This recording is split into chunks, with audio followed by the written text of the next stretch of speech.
background, Big Bry. I love the background, Big Bry's background.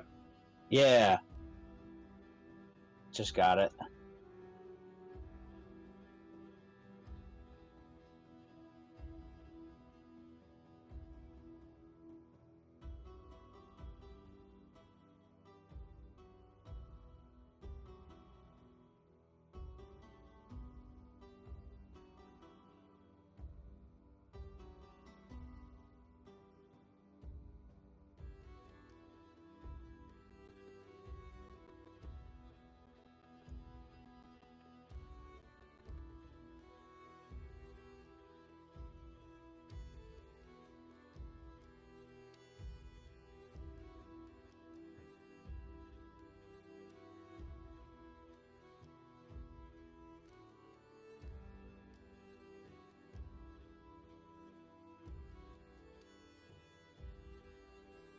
Feanor, DM.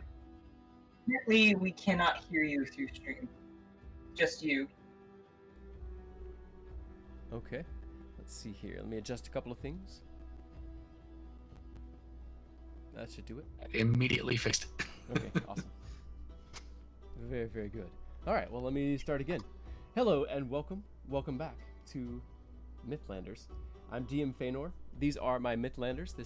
We have J. Finky, we have Locator, we have Pon, and we have Big Bry. We're coming back to session 19 of Landfall. Last time on Landfall, the party had received an intense vision and shared in and had their own visions with Alir, one of the elders, a wise one named Brightleaf. After the apocalyptic visions with a single ray of hope within, the party altered their plans and began to move up the hill. As you approached your former allies, effort soldiers who were now defending the hill that you fought to take so recently, there was a statement of intent from Kenneth about returning this place to the people who own it, to Lear, to the future, perhaps. There was a quick set of reactions from those on the hill. The soldiers very quickly sort of fractured along the lines that had you've already seen among soldiers within the city. But this time, violence was immediate, as you all were stopped by some of the soldiers moving up. Others moved to your aid.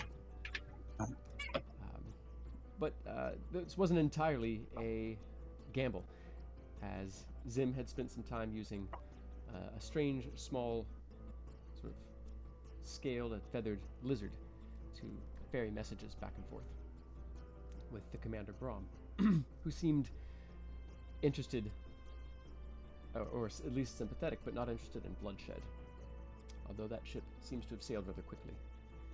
Also coming in to aid the party is one of the Kachina, one named Nigel, who also seems interested more in the nature of what's happened in the past than than sort of taking the pillar for the effort. Or at least you assume as much, but you haven't had a chance to speak with him. We still can't hear you. I'm so sorry. Still can't hear me. Yeah. That is very strange. It's very faint. Okay. Huh. It's very faint. We can hear you, but yeah, you're just low. That's all. Okay.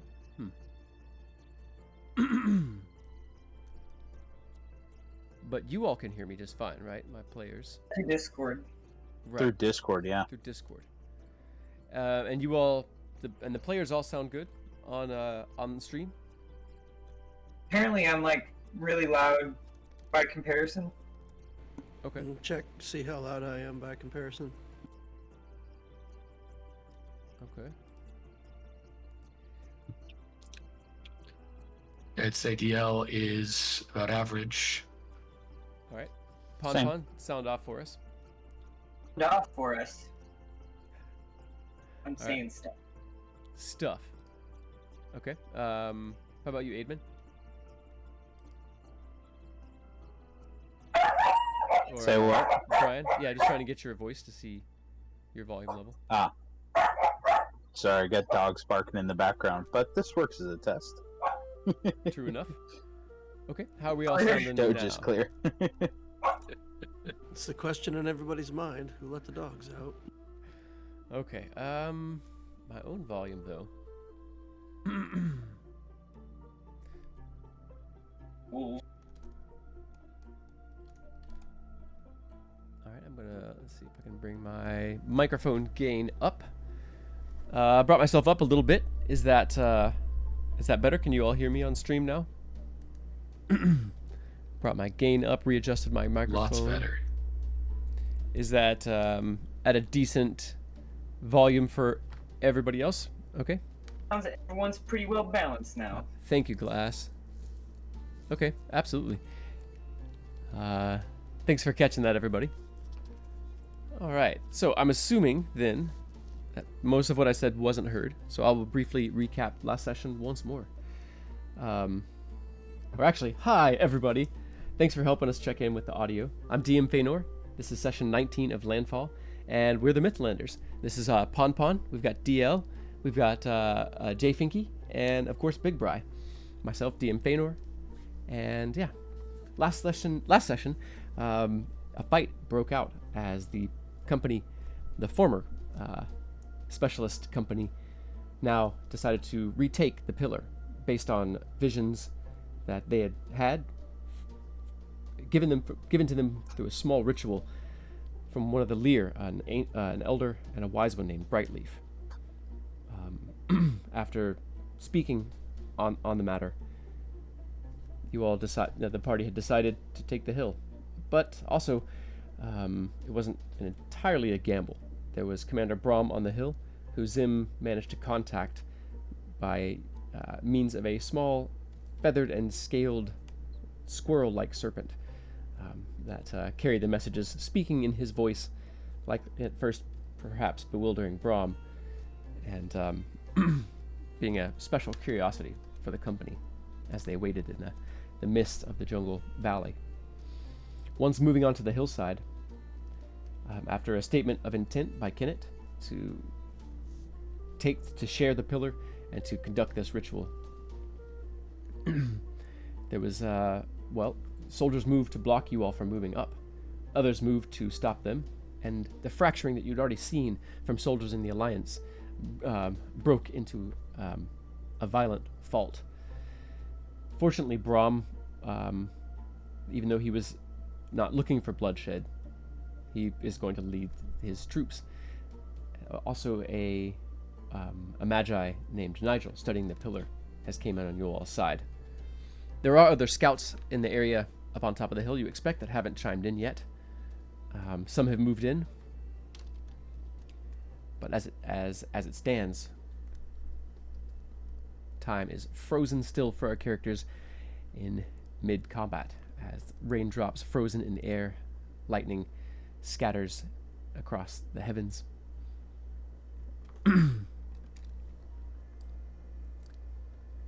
And we're going to go ahead and keep initiative from last time, just to keep the flow of last session.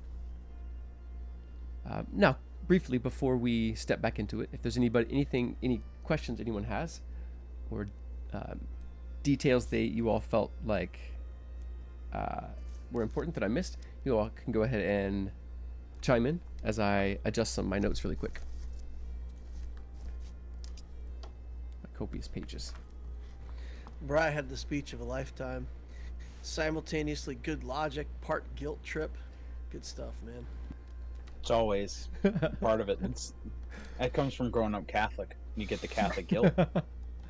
Oh yeah, weaned on it. Oh man. Felt. What is this Catholic you speak of?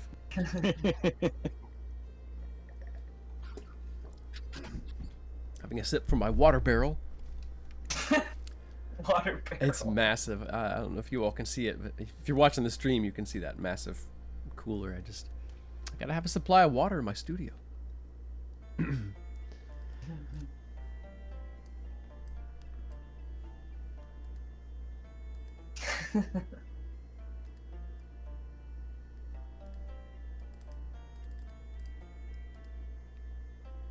Don't worry, Saida. If you can't go through with the sacrifice, I got an arrow for you.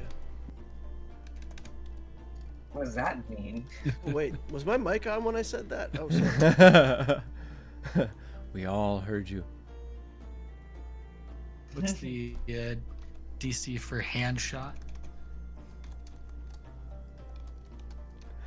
What?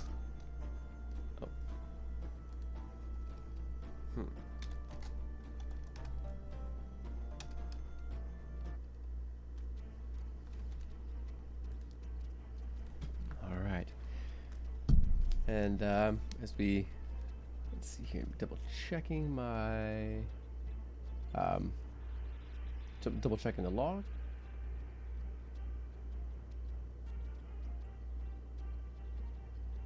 Okay.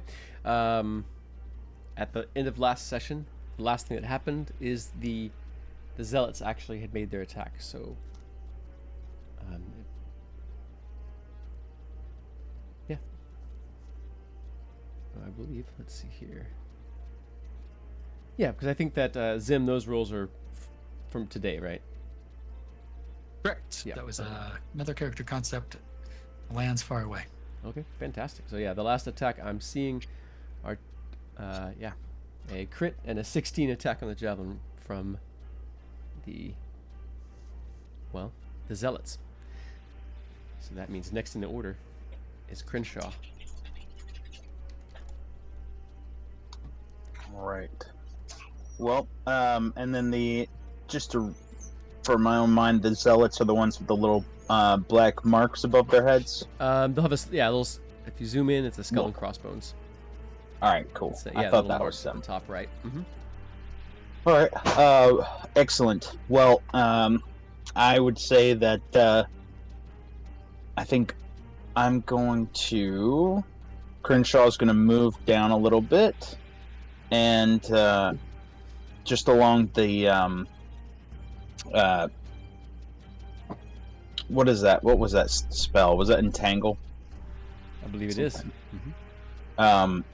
And he is going to, as he passes, he's going to attack this poor fellow here. Bone sword. Will you ping that one more time? Yeah. Oh, well, it's not going to matter. It was a 9 to hit. Oh wait, no, that was damage. The person right here. Are you able to see that? One more time. Okay, that time I saw it. For some reason, Roll20 is being a little bit slow. Okay. Looks like the map's a little funny. Does that look strange to anybody else on the stream? We're getting black diagonal bars. Yeah, there's some black barring on the stream. Yep. Don't know why. I don't either. You could try refreshing from Feanor F. That usually fixes it when that happened to me. Try that. Hopefully. I will, of course, have to readjust.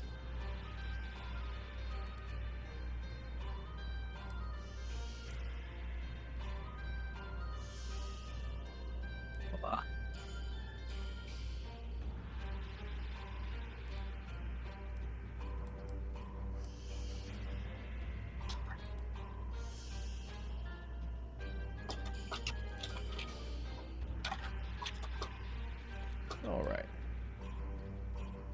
Excellent. All right, perfect. That's better. Alright, so apparently I rolled damage. That was silly. Yeah, let's I see need an to attack roll an roll. attack. Oh, okay. let's I'll go. take that. Nat 20, first roll of the night. Nice. Alright. Nice done. So this guy is going to take 14 damage All right, from the bone sword. and that's the one right here that's currently entangled, correct? Yes. Awesome.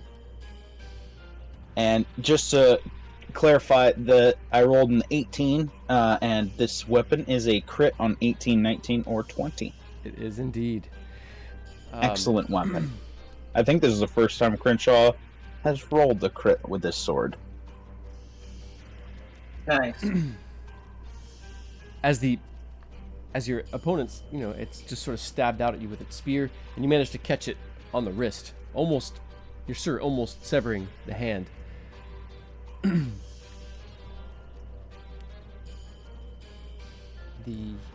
But as soon as the blade is clear of the wound, the blood vanishes from the blade as if soaked up by the bone sword. Oh, that's really cool. And you can feel free to describe or pass as you dispatch. So, taking off the hand, I think that he's gonna kind of swoop back with the sword and chop off his head. Awesome. All right. Zealots get no pity. What do you do next? Crenshaw is gonna make his move up to stand here, using some more of his movement to stand with Saida and protect her at the pillar. Get in the way. He wants to get in the way of any arrows or anything like that. That's kind of his plan. Okay, so you're just sort of standing there. On guard, yeah. Okay.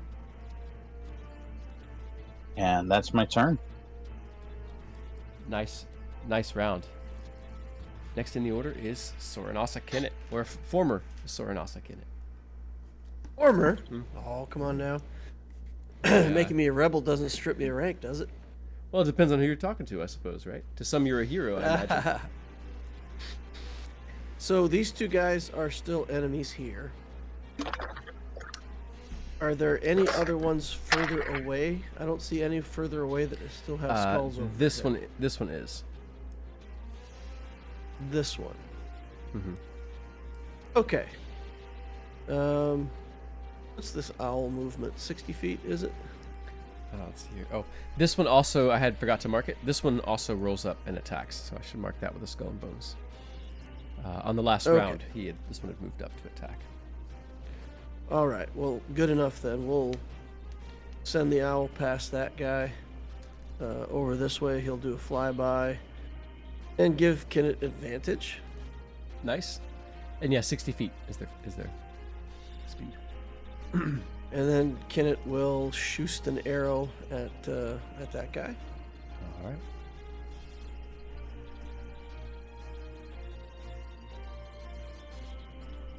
Phew, 22. That's a hit.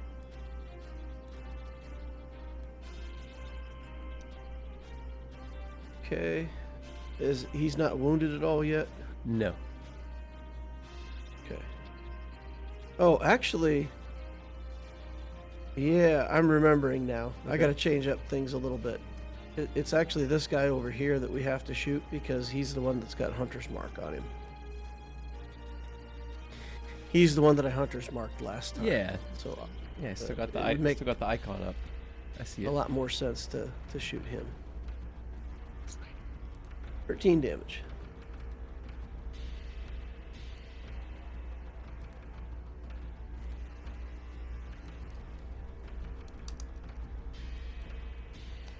You can feel free to describe or pass as you dispatch another Sorin. Yet another soldier. All right, so he looks up to see an owl overhead harassing him. And as he looks up, I put an arrow right in his throat.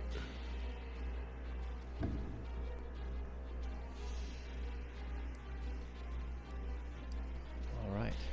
And then with my bonus action, I will move the Hunter's Mark to this guy. And then I will use my movement to see if I can, like, circle around here a little bit. Get behind some cover. All right, you move your hunter's mark to which one?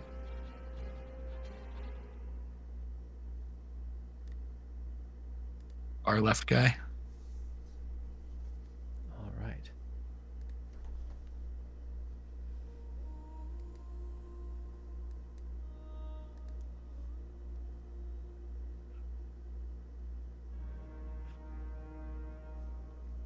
Nice. Awesome. Well done. Brahm seems to, well, he sort of hunches his shoulders. I seem like his focus drops from the world around him for a moment. He seems to look down for a brief moment, his whole body tensing. He shakes his head rather quickly and says, "We'll have company soon. 5, 10 minutes.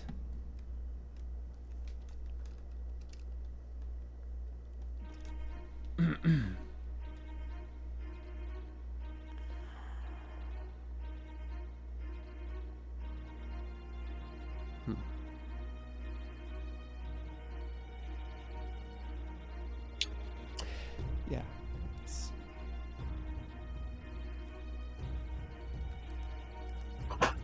He gives a quick shout also in the battle speech. Harsh, clipped words, mostly consonants that you can easily distinguish from each other. And it seems as if he's trying to give orders to any other scouts or soldiers on the hill to come aid him specifically. He raises his own crossbow, but seems unwilling to fire on any of his allies. He seems to be looking as if to move or dart forward, but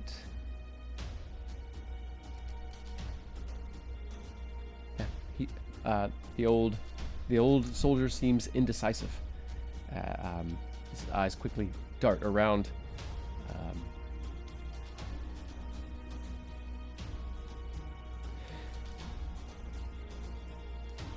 The Magi looks up to Saida. Says, "Well, let's see here. Well, it looks like you have a plan of some sort. What are you up to?" And you can answer out of turn for sure. Not much different than what I did last time.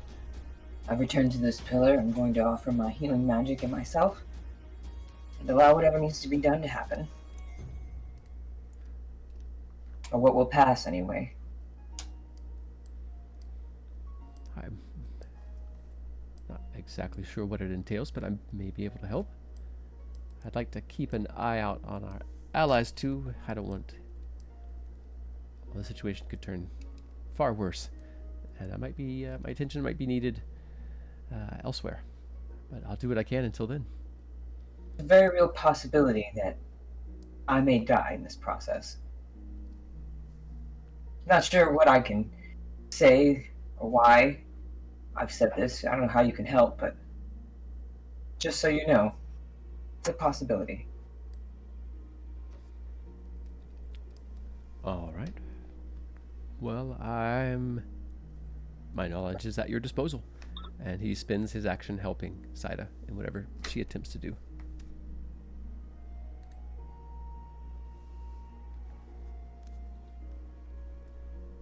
Well,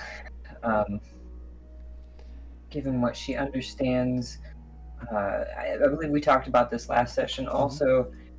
She uses her last remaining spell slot to channel her healing magic into the pillar once more, in sort of a willingness to lend herself over to that power entirely if that's what's needed. So to enter a meditative, maybe like state as she makes contact with the pillar and tries to focus on that. But I've already expended the spell slot. I believe that was something we initiated last. Okay.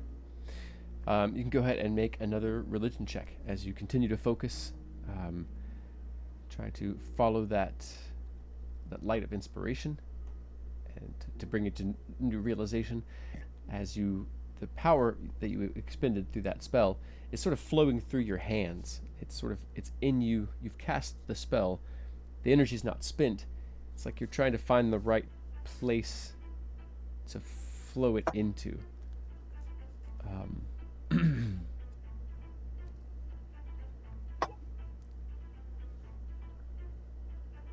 Okay. You no epiphany just yet, but you continue to search yourself and the sort of almost circuitry of this pillar. The reservoir of energy beneath, the web of energy that sort of threads off of it across the hill, the points of resonance on the other part, on the side, the eastern side and the southern side of the hill, all sort of light up in your mind. So you continue to explore it. So next in the order is Zim. All right, levitating 30 feet above everybody. Mm-hmm. Gonna go ahead and would it be a action or a bonus action to tie a rope around myself and drop it down to Eris? Well, if you're trying to, what's your goal exactly? Just to have him, because levitation you can only go up and down. Mm-hmm. So have him just kind of float me along like a balloon. I'd allow that with a bonus action. You're a kelp farmer and Excellent. sailor, so yeah, you can tie a quick one-handed knot. Tie a quick rope, toss it down to Eris, and Eris, catch! Oh. Get us to the pillar Oh. when you can. He sort of reaches up, grabs you with he's got his shield strapped on his arm, but the hand on the handle, reaches up and grabs it and sort of clasps it in that and winds it around the hand. Sure. And I take a magic stone out of my pouch and hurl it at the one still in the vines.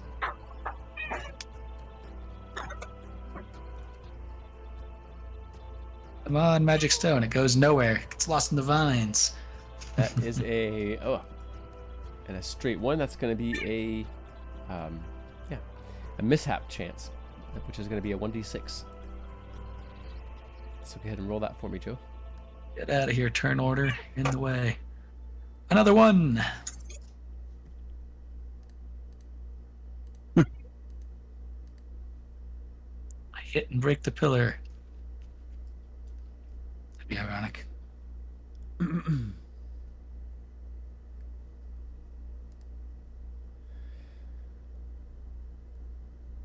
You managed to hit one of your allies. Re-roll that attack roll.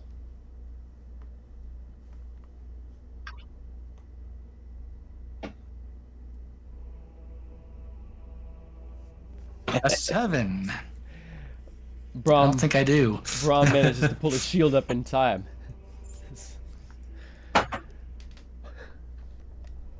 Watch it, Sorry, Magi! Brom. It's a new experience being up 30 feet. Yeah, he sort of... Yeah, he's rather jumpy. He still, hasn't really taken any action. He's sort of... got a grim look on his face. His face hardens a bit as as your missile misses him. Both its target and it's an unintentional target. It's a good thing it just wasn't the fireball. All right, that is all my go. All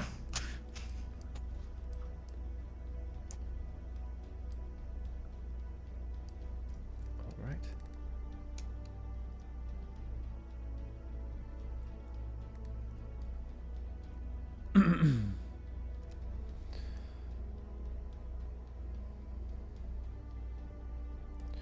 All right, the nearby, the sympathizers, those who are sort of following Brom's order and Kennett's suggestions or request statement. Those with respect, perhaps, and those without. But your allies fire on those who are trapped in the grasses.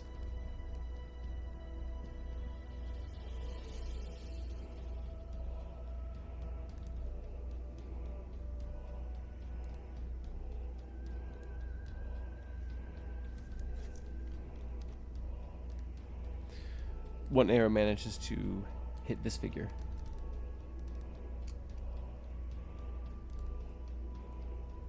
Down in this corner, all of the 3 other sympathizers all attack the one remaining zealot right there.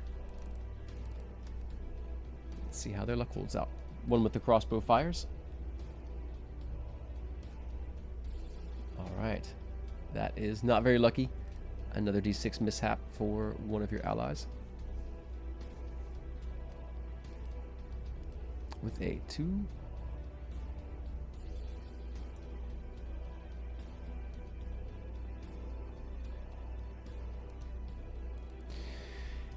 You hear a wrenching snap as something in the crossbow and the strange flywheels and interwoven bow cable snaps. The cable goes flying off.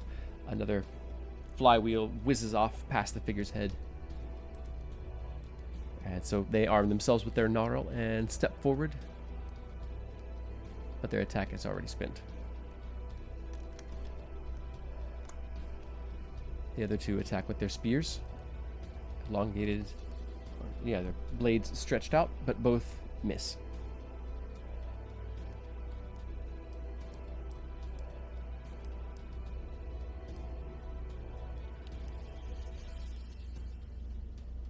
You hear a shrill whistle, a scout's whistle from the southeast. It's repeated on the southwest. It is a call to retreat. Seems like, or yeah, call to withdraw and to reassemble. It seems that they are with the zealots, but are not quite ready to move in to assist their allies yet.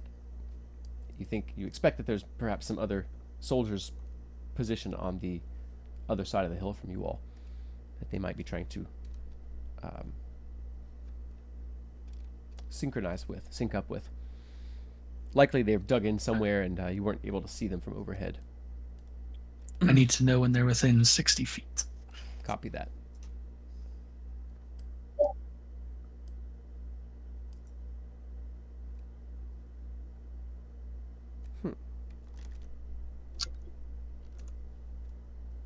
I think the turn order skipped the zealots. Okay, it did. Thank you. I assume the Lyra are just watching.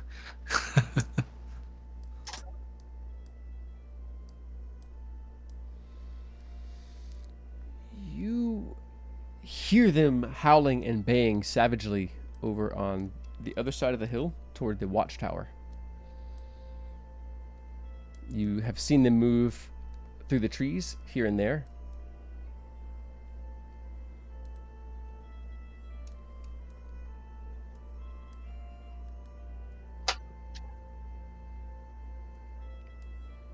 And the rest of them that are standing sort of nearby are all standing behind Brightleaf. They all seem ready, but are waiting for Brightleaf to make some sort of signal.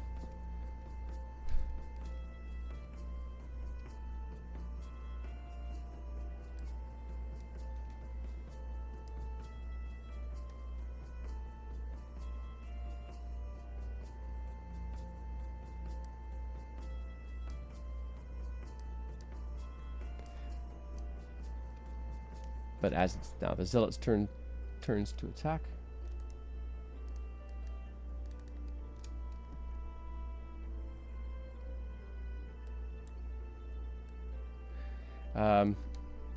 One here disengages.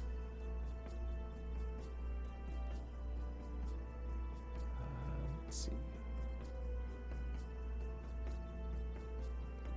Down to the hole, scrambles up the other side, and takes cover behind this. Using his action to disengage, he doesn't get to attack.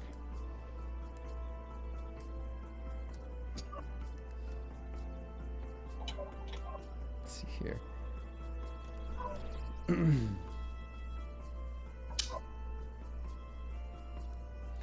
This one also not mired in. I believe it was just the one that got... This one was stuck.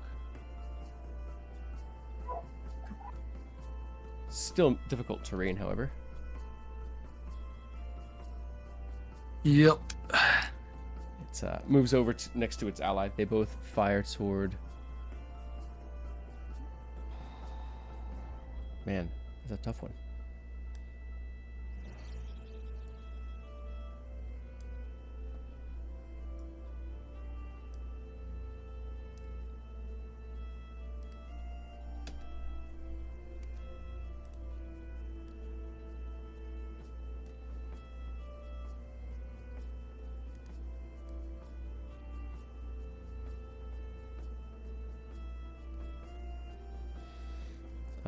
The soldier that Kenneth had marked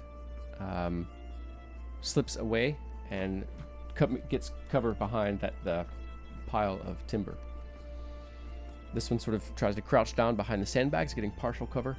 It seems that the rest of the zealots are attempting to slip toward the bottom of the map to meet up with the rest of any of their remaining allies, other scouts, anyone else who's still on the hill. But some of them are still within range. So next in the order is Crenshaw.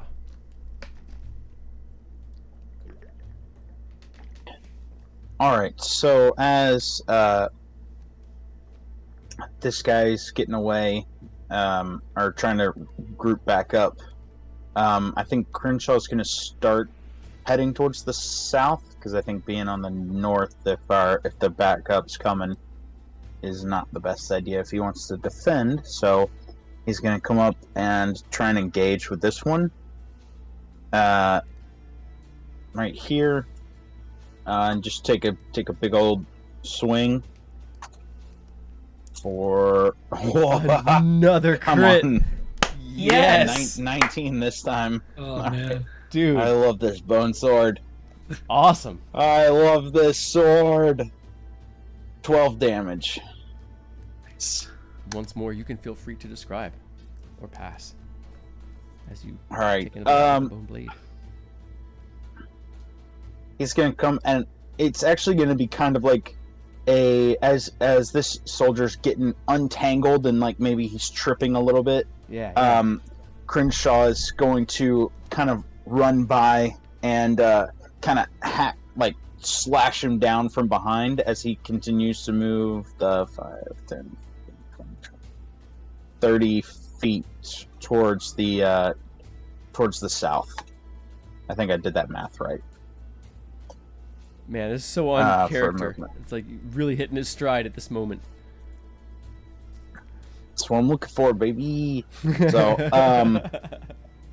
that is what Crenshaw is going to do for his turn. So he's getting ready. He's trying to make it down south to take up a defensible position as they come up the hill. Dude, awesome. Buy some time. But he is going to call out to his allies. He was right next to Brahm when he said that, and just let everybody know, like, you know, we're only a few minutes away from people reinforcing. They're coming from the south.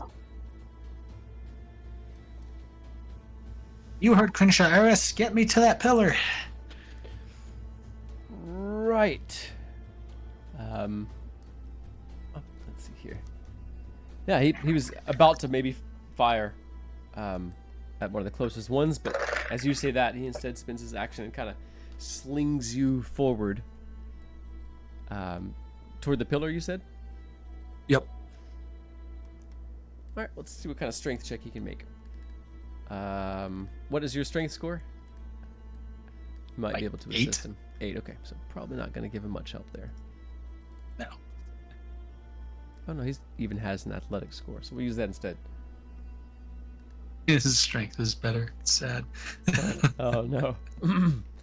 Yeah, he instead just walks and kind of tugs you along.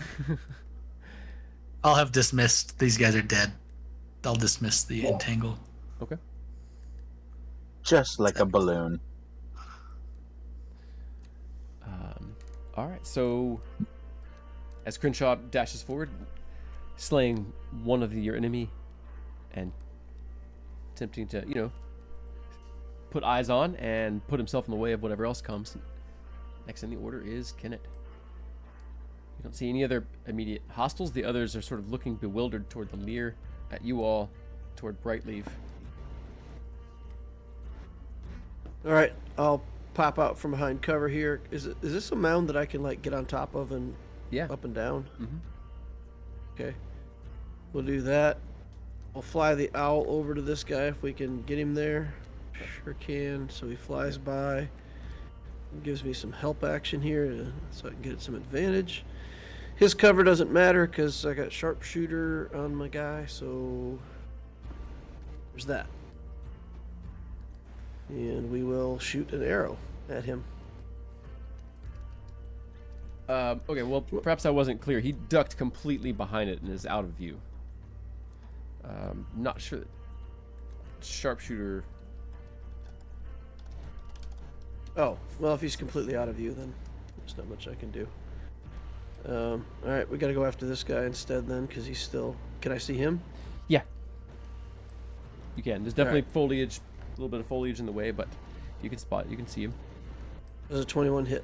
A 21 does.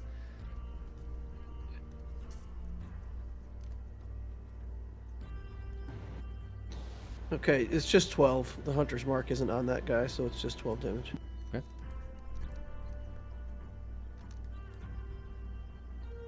He was not currently injured, right? Was not, no. Okay, then I'll just But now hop back is behind very cover much and injured. be done.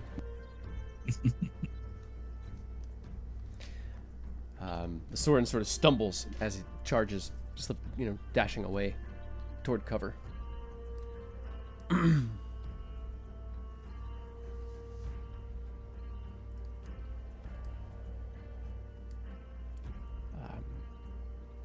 Brom turns a hard eye toward the Lear and shouts to the soldiers,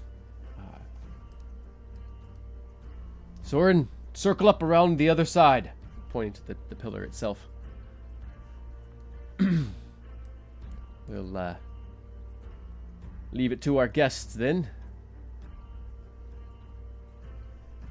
He once more eyes the Lear, not entirely willing to turn his back on them as the other soldiers move and reposition themselves.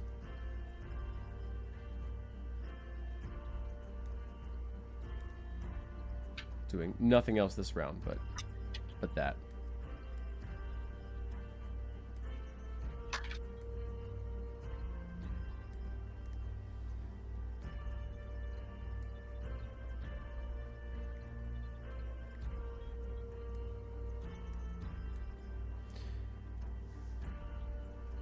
He instead walks very carefully around the pillar.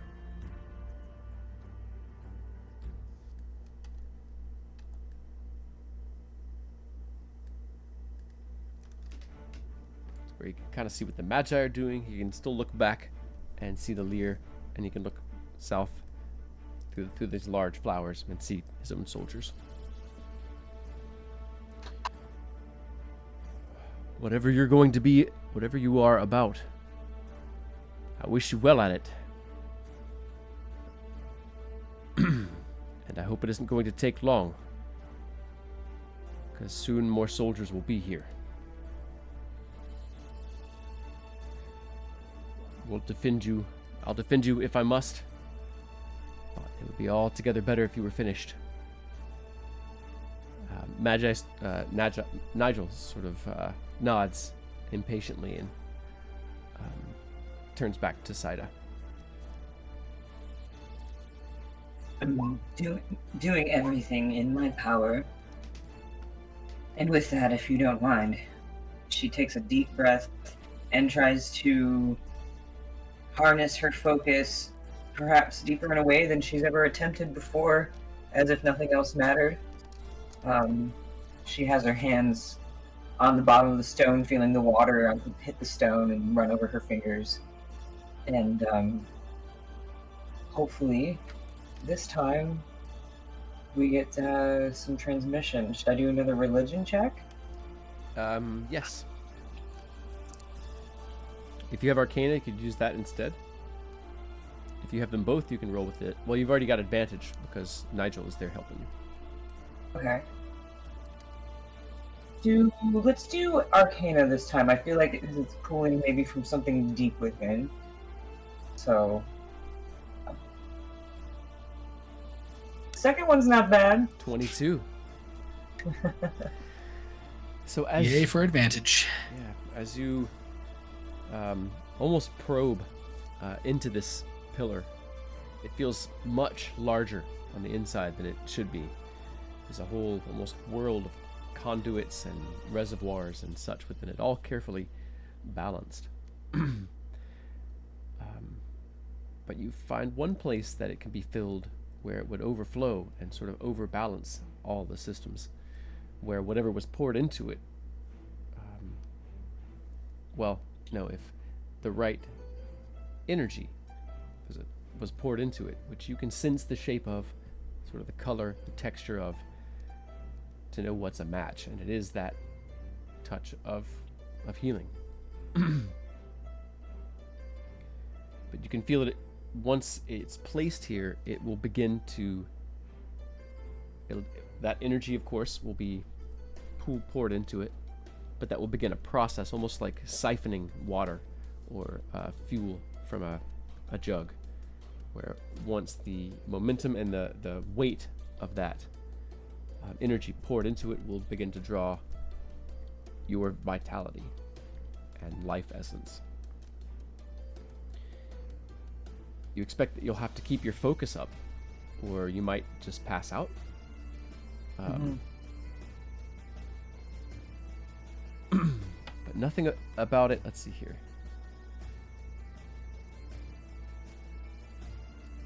But that's I guess the first thing that you recognize. Nothing about it seems painful or anything of the sort.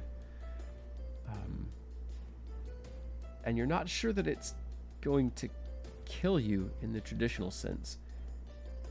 Saida will certainly be gone if she completes this ritual, but whatever you are will remain as a part of this world.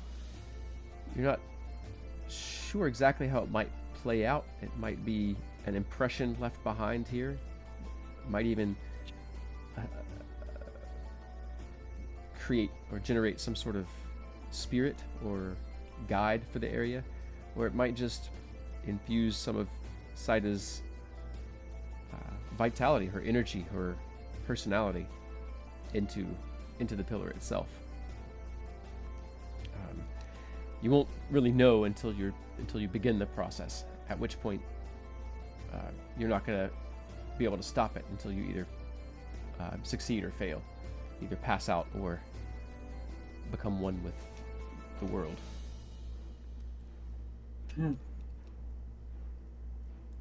It all comes to you certainly as an epiphany, a bright flash of insight. I think at the epiphany, I think she sort of shakes a bit, opens her eyes, and kind of gasps for air, trying to then re-steady and focus herself. That's a lot. It is. Zim, you can see Saida deep in concentration, her eyes closed, sitting and meditating, her hands on the base of the pillar. You can see light glowing through her fingertips, behind her eyelids, perhaps. But so far, you don't see any particular changes made. However, actually, briefly, Saida, do you begin that process now, or are you waiting for some sign, or If that's something I can do on my turn, I'm absolutely going to start it. Okay. Immediately. Okay. So Zim, yeah, you can see the light flow. It's almost like pouring down from her back to the backs of her eyelids. You can see it moving through her skin, sort of down her cheeks, down the sides of her neck, down her arms, into her hands, and into the pillar. You see, at first, every few runes on it begins to glow. No particular pattern to it, but more and more, there's the sort of the story lines of the pillar begin to glow more brightly. But they're all beginning to glow with a bit of silver and sea green light. Okay. How tall is the pillar again? 15 feet. 15 feet. All right. I will kind of lower and crawl myself on to the top of it. Okay. With levitation. And then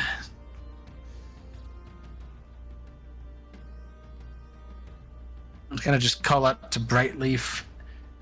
Hey, Brightleaf, if there's anything you need to do, I think now is the time.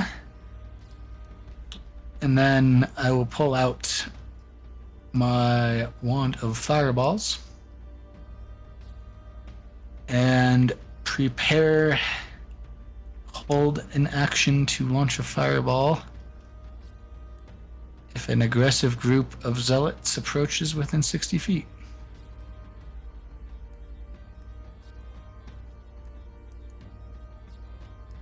Okay.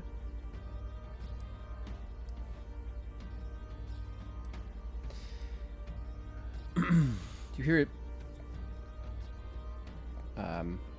Well, the fighting over on this other side of the hill where the platform is being built. You also hear the great cracking of massive timbers. As it seems like they are. Yeah, you can hear it sort of splinter, and you can see the part of the canopy shiver as this platform is knocked down. Some of them come bursting out. Others move around or leap over the pit, moving to form themselves. Once they see the dead, the Lear sort of as a pack, using that strange blurring, almost misty step-like, become blurring streaks of orange light. Move toward them, throwing javelins, attacking them, just hammering into them with their weapons,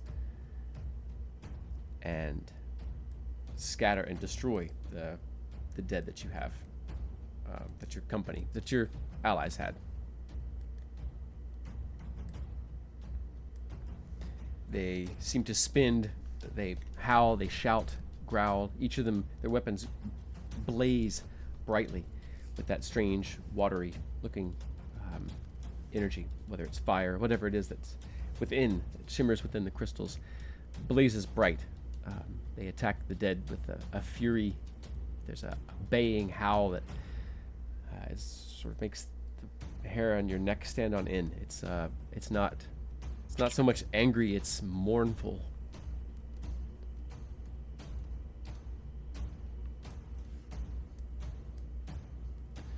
Zim, as you touch down on the roughened top of the pillar, you can see old carvings in the top of it. But I believe that is something you had already checked out. Yep. And so yeah, you've, with the wand readied. Readied the wand, and I believe, since I'm holding my action, that is it for me. All right. As I have said, the sympathizers had moved over. Only one of them was able to make an attack. I'm going to go ahead and do that as they attack the one over here hiding. You might have moved one of the zealots from its original location. The one that Kenneth shot. It's in a strange place. Oh yeah, yeah.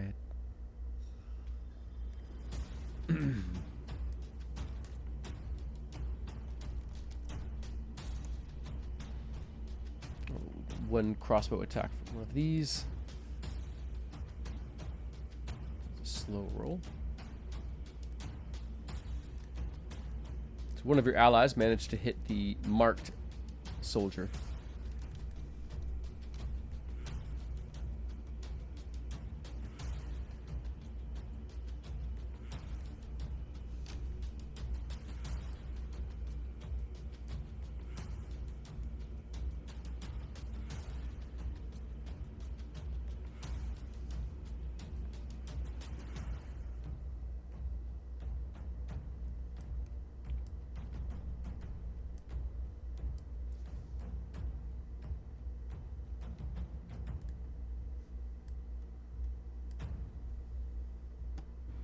So much silence must fill the silence. So sorry. So sorry. No. Got intense. No, it's our One's job. freaking It's our hard. job. We all gotta do it.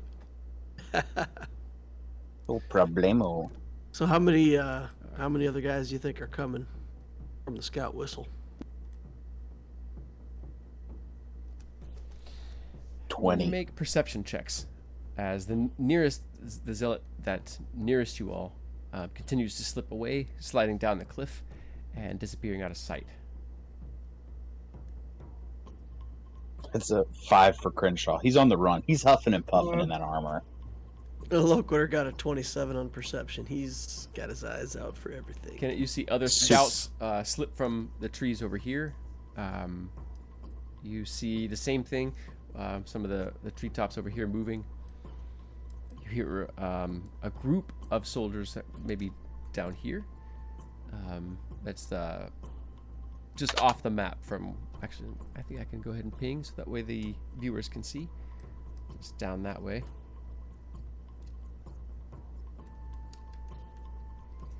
But you can hear them moving along the cliff faces, moving back down to the bottom of the hill, likely waiting to group up with whoever it is that Brahm has said is incoming.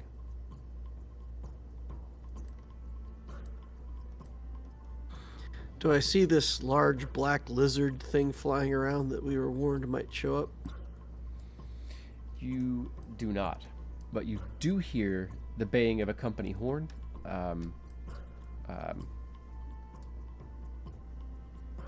Yeah, basically to the bottom left of the map, which is definitely less than 1/8 of a mile away, moving in your direction.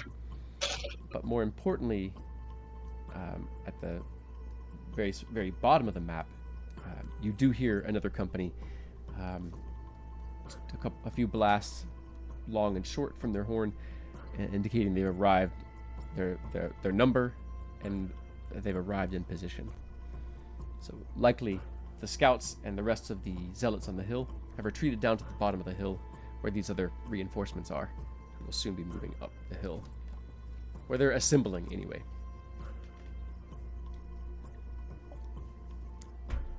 You can make an insight check to see what do you think that timeline will look like. Okay. You'd 22. You'd say you have 7 or 8 minutes before that company is right here, right where the others had left from.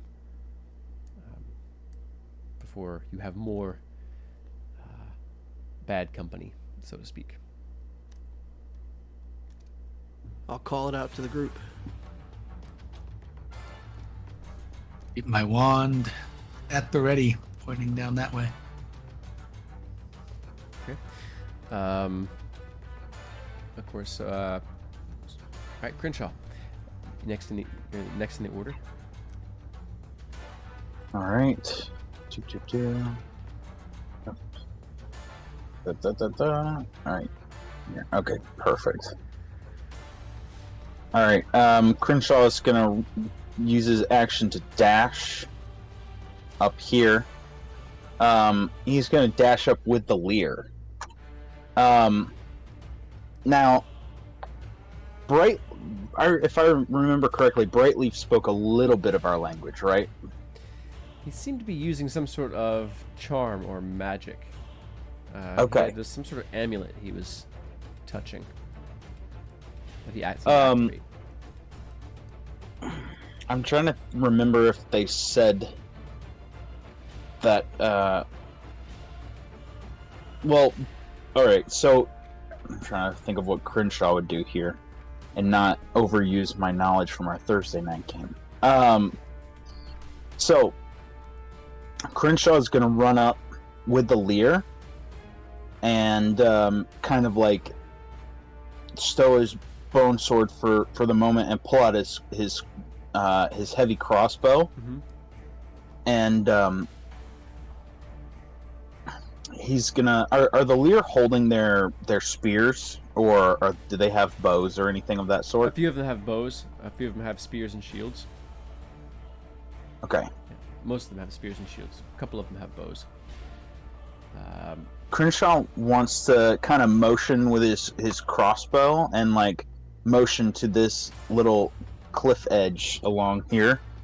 There's a little cliff edge looking down where he thinks the troops are coming from, and he's trying to pantomime like you see someone who doesn't speak any Spanish trying to order in Spanish at a Mexican restaurant kind of vibe going on here. There's just like there line here, like he's trying his best.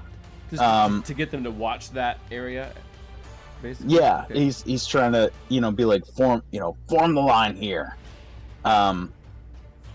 He's just kind of like fight. Make a persuasion check. All right. Let's see how well you can get your point across.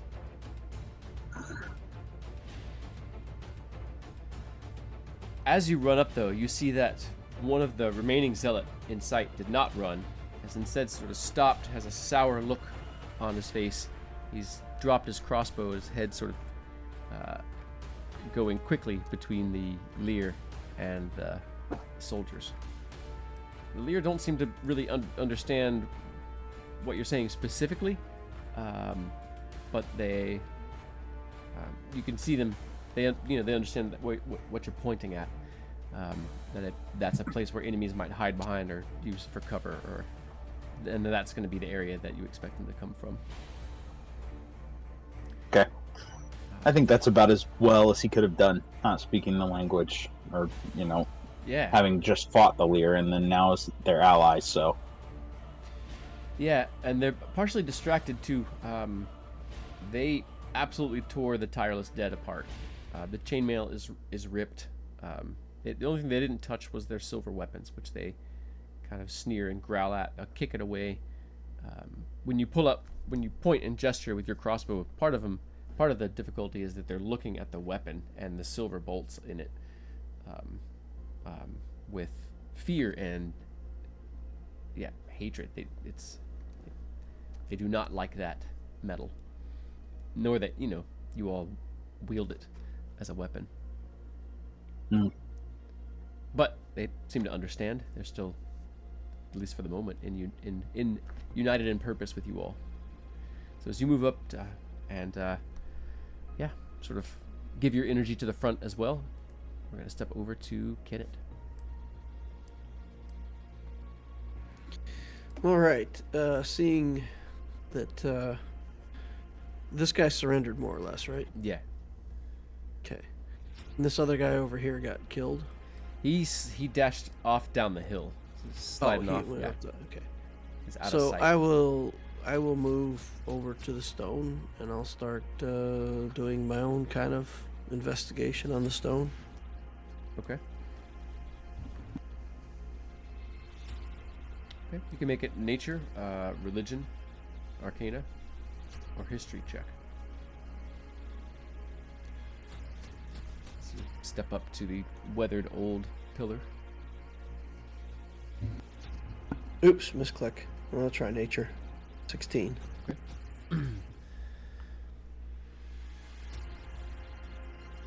It's interesting that the flowers around it seem to be flourishing. They're growing massively. But within the stone circle that the pillar is set on, there's no moss. Nothing seems to grow in it at all. There's just sort of a wet meal of like herbs and stuff that have been scattered occasionally. There's see bits of flowers and other things. It looks like just ritual materials are sort of chalk and dust the stones. Well, with the water pouring down, it's sort of almost a marsh of strange, some sort of plant materials from the jungles. You're not sure what it is. Likely some sort of offering. So it seems that the Lear are familiar with it and use the place for something. But at the moment they don't seem interested in it. Brightleaf is moved up. He's sort of standing on top of this carved stone that's been excavated. And he sort of and is watching you all. Okay. With my bonus action, I'll move my Hunter's Mark to Crenshaw. So in your investigation, what specifically were you looking for in the pillar? What are you trying to... Well, we know that we have to activate this thing somehow, do some kind of ritual. Oh, as you So I'm step just up, trying to- runes on it are glowing. Saida's hands are glowing. She is doing something to the pillar. So do I get the impression that it would be foolish for me to do something also? Like, is it better if both of us are doing it in case one of us fails, or we can only do it one at a time?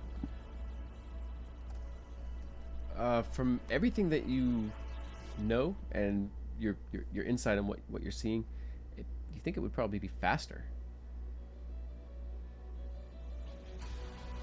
All right, then I'm gonna help.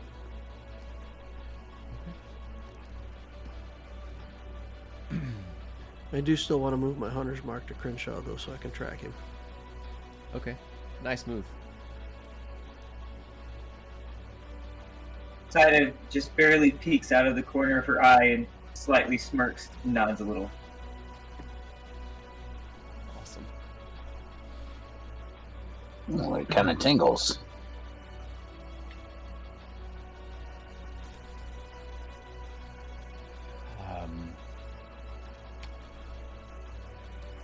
Brahm watches you all with that heavy brow, solid gaze, just observing. And finally, he says, "So you're sure about this, then? You all look pretty damn grim." About as sure as anything else we've seen in this place. That's If you don't want to be a part of this, this is the time to get out. right. May the lost gods find you. Brahm gives you each of the stare, sort of craning his head back so he can look up at Zim. RS has kind of stepped back around. Brahm nods and steps out. You can see him pull up his own crossbow, and begins to move the soldiers to the left and the right. They begin to sort of dig in, but he spares one to keep an eye on the other, truss him up, take his crossbow, the rest of his gear and such.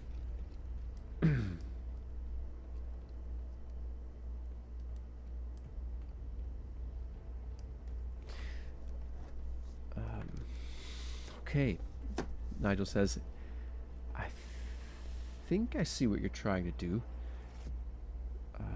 It's definitely going to be quicker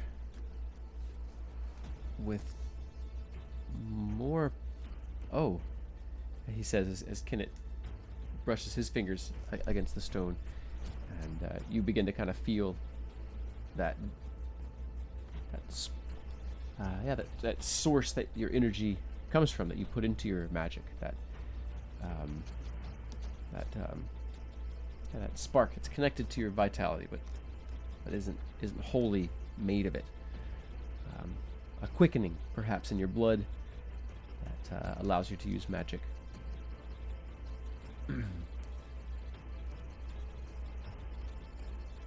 That should definitely help.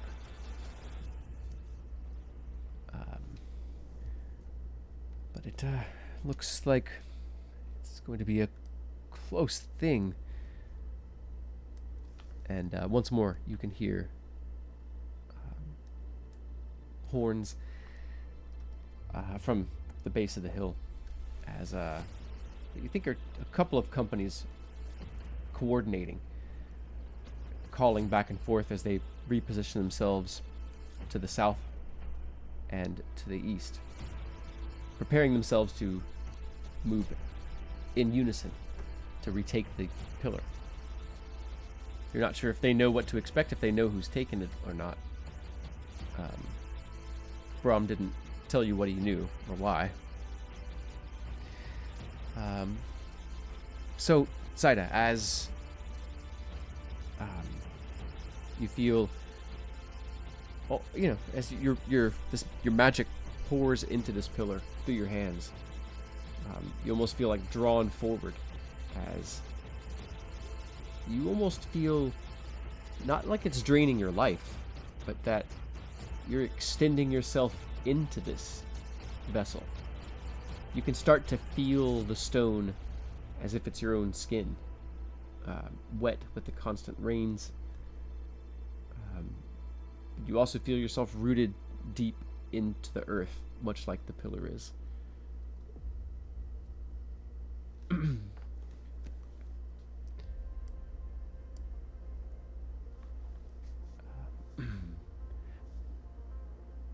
But something happens, and something adds to that flow of energy. Some sense, something adds to it. You feel like you're not being drawn so forcefully, so quickly. It's less a strain. It's not something you're struggling with. It's just like playing out a rope to another shipmate. Very easy. But as you lean over the pillar, you realize that that other source is Kennett, who's now touching the other side of the pillar. Is there anything that, Syeth, that you say or do? Kind of wish I had prepared it, but it just came to me. An old shanty that she recited with her family. Let's see.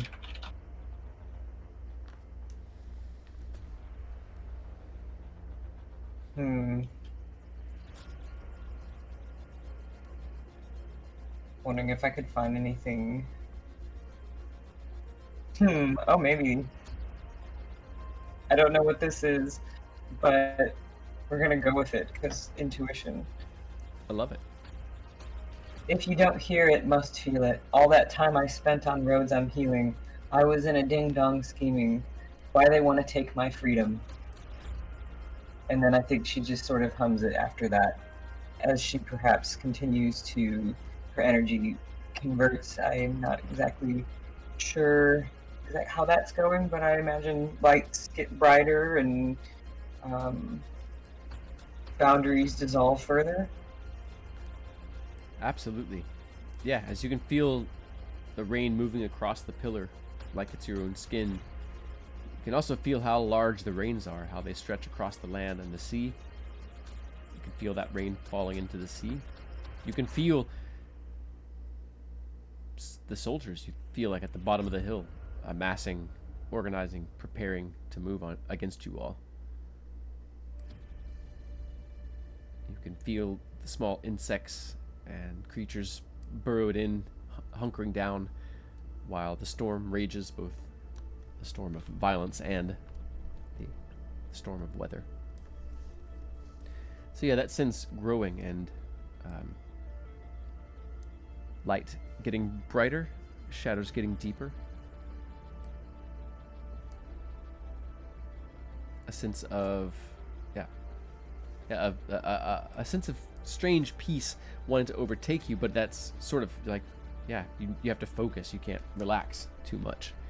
You are doing this. It's not happening manually.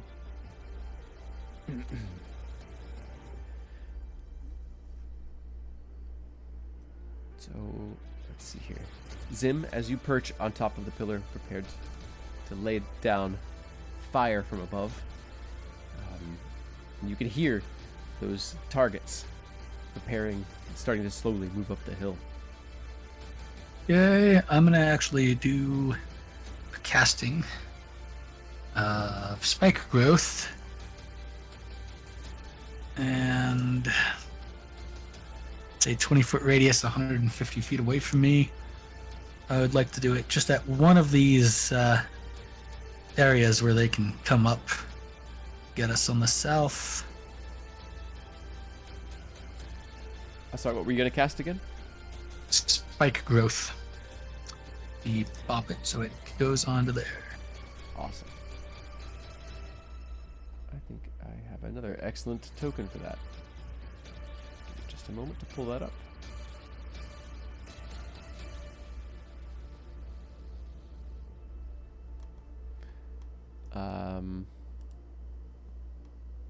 Let's see. Let's see.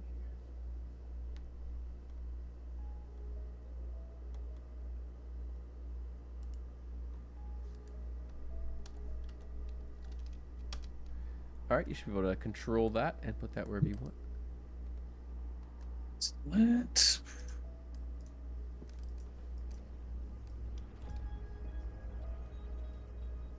I am not seeing it. Oh, there it is. Giant mass. Yeah.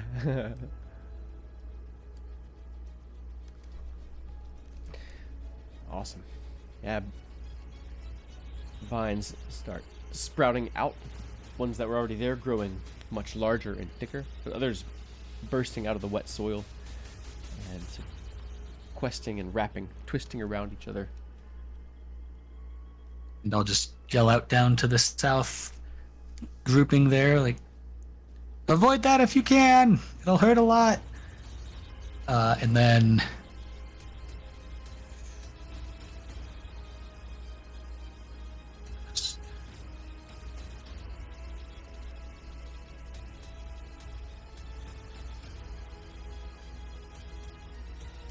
that is it. All right.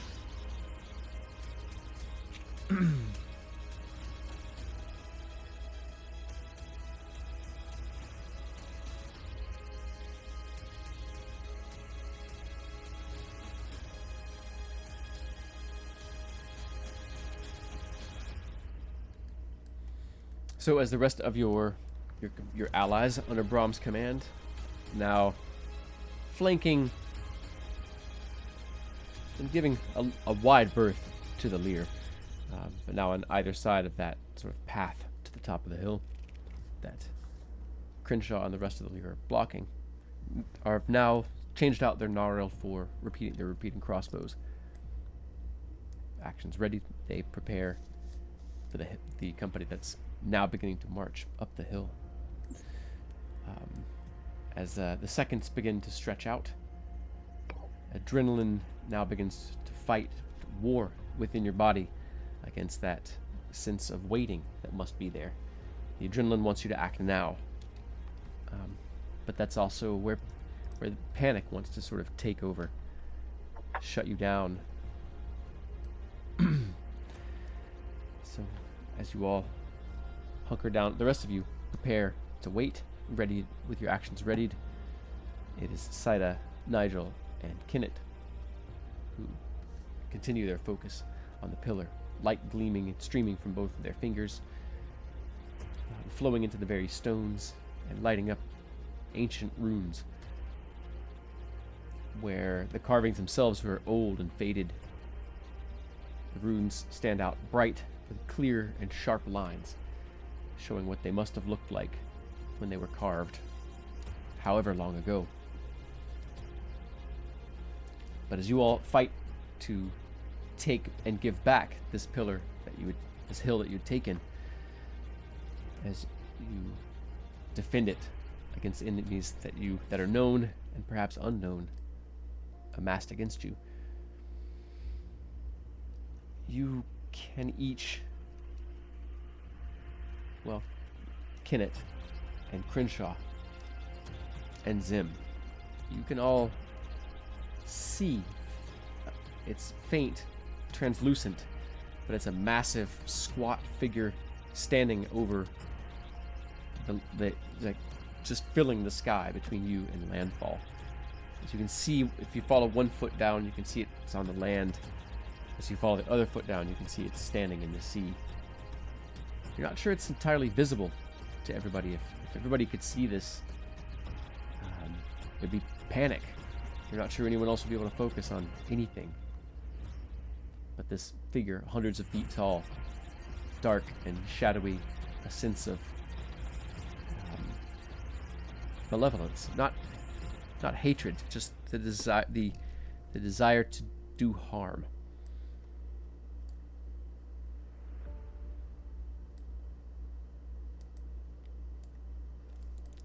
You know this figure Crom was named once by Brightleaf.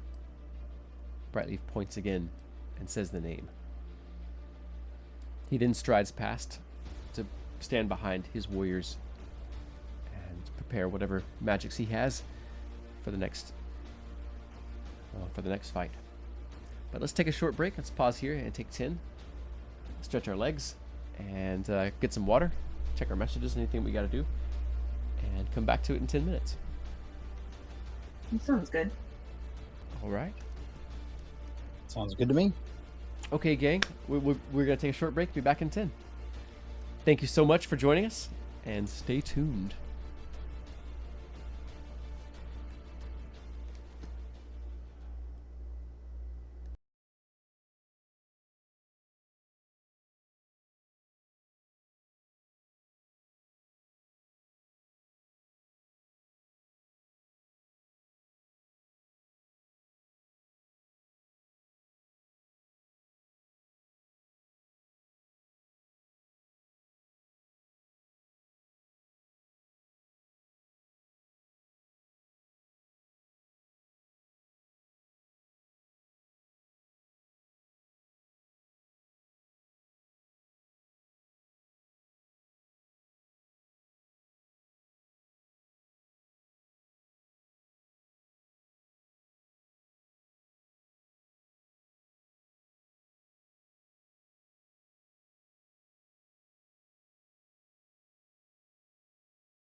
All right, let's see here. Oh, not quite. Okay. All right, we are back, everybody. So at the top of the order, you can hear the battle horns of two groups syncing up. And you hear the long single note by the lead group. Sounds like the larger company at the base of the path, be south on our map. And another that'll be coming up from the left on our map. But yeah, you can even through the rain, you can hear them. They're being, the soldiers are, well, it's tense on the firm, so soldiers tend to march in silence when they have a purpose, when they know they're about to be in a fight, especially. But you can hear the rattle of their gear, and you can spot them moving through the undergrowth as they begin to move up the side of the hill.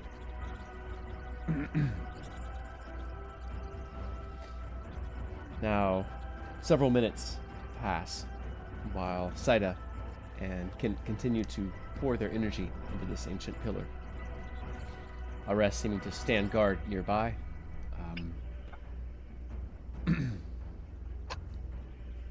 Nigel's offered what help he can, but seeing that Saida and Kenneth are both there and you can both give each other aid, Nigel moves up next to his next to Ares and says, I hear this thing has a defensive dome that might be raised.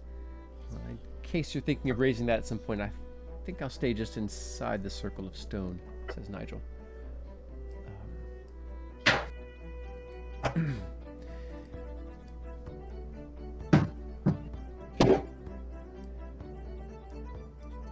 Now, Saida and Kenneth, if you two will both give me additional checks, whether Arcana, Nature, or Religion.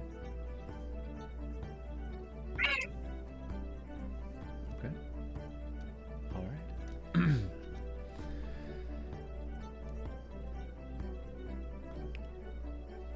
So remembering what you all learned last time,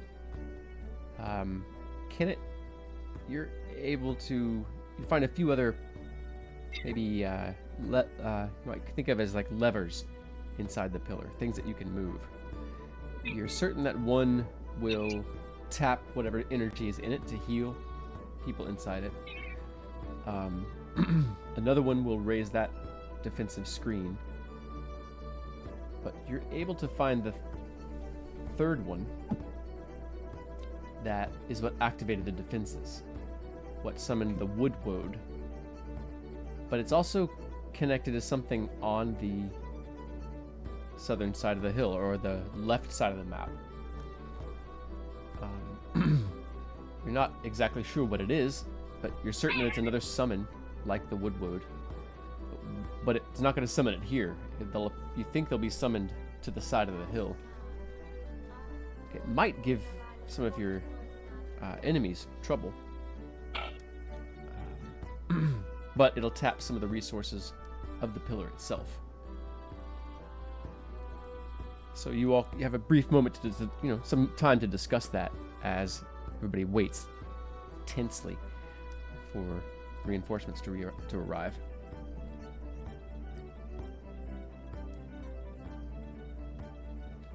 So filing that information away, you can choose to act on it now if you want to, or you can choose to use that later if you want, or not use it at all, of course.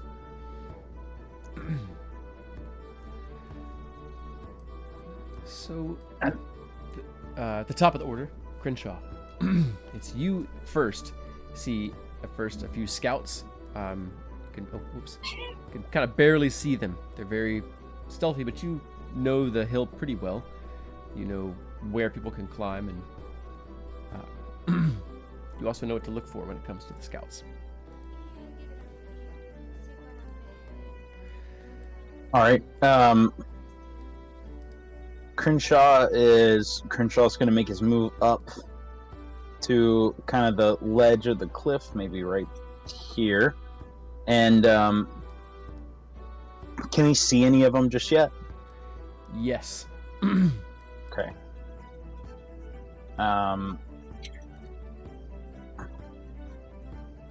So he'll yell back, "They're here!" And he's gonna ready his crossbow for when they're in range to fire a shot Okay. as his action. They are certainly in range. For some reason. Okay, awesome. Token is not. All right. I'll take a shot at one of them. Doesn't matter which.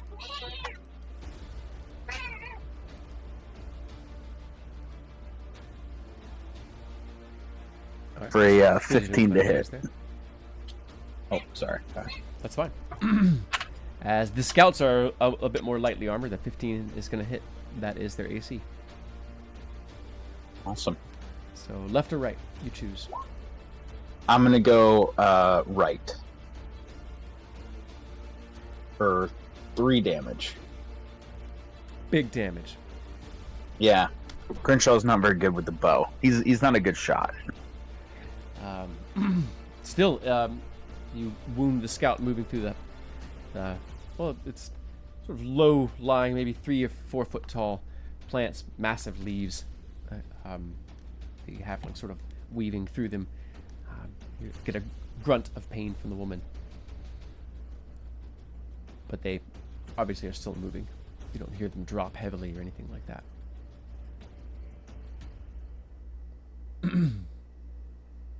I think he likes his position where he's at, so. Okay.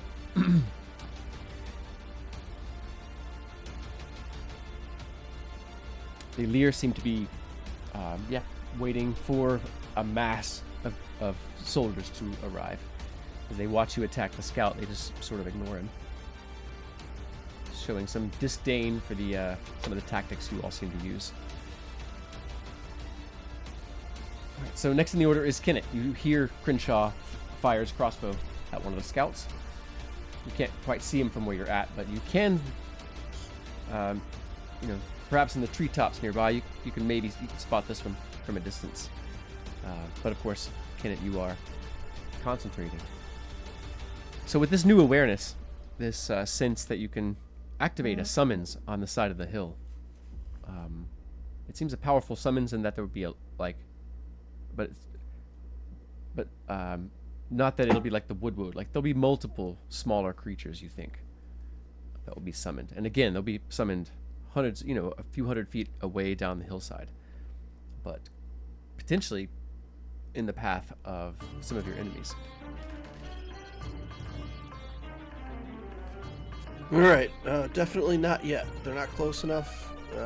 If we do summon them, summoning them when they would be behind the enemy seems like more fun. So, fair enough. I'm not gonna risk draining any power from the pillar, and I will just continue to concentrate and weave and do whatever it is that seems like the right thing to do here. Okay.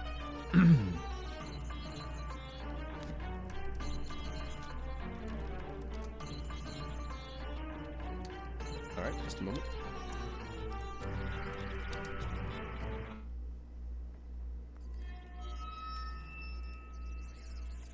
Adjusting the music a little bit. Yeah, that makes more sense.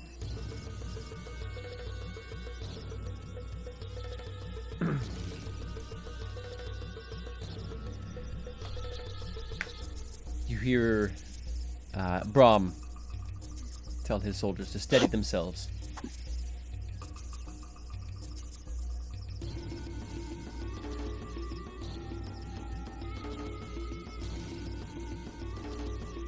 Nigel begins casting a spell, but you are, I imagine, too busy to focus on what it is, just trusting that it'll be useful, whatever it is. Saida, as you continue to pour your energy into it, you start becoming aware of these other sort of triggers, things you can activate within the pillar. And you, just to be clear, if you all do decide you want to, you can activate those without ceasing your focus, your primary focus. You could do that as part of your bonus actions every round, but it will drain some of the pillar, which is currently full. So, Saida, is there anything that you say to Kenneth or to the Magi or Zim or anyone nearby? Do you sense its power? She's referring to the summons.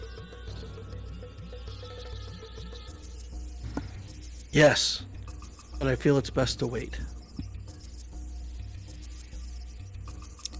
She takes a deep breath, very unsure of that, but for the first time in her life, she listens about waiting. I'm glad you guys have something good, because that's at least 2 companies coming this way.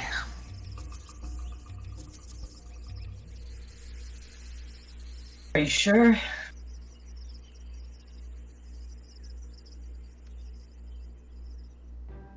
Really wants to do it. That's 2 companies less than they're gonna need. She actually just does the side of thing anyways, wanting to listen, but then decides to summon what she can, preemptively, not taking any chances, not finishing what they've started here. With your power flowing through it, it's an easy thing to let some of that power flow into that one reservoir, which then sort of, you can feel it drop and things shift within the pillar. You can feel energy pulse along almost an artery along the hillside, downward. You can feel it blossom upward. And you hear suddenly a high-pitched chittering, as if a very large insects on the side of the hill.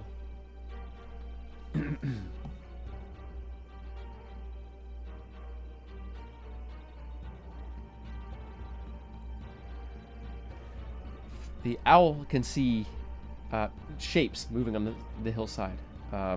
They almost as if the jungle itself is moving.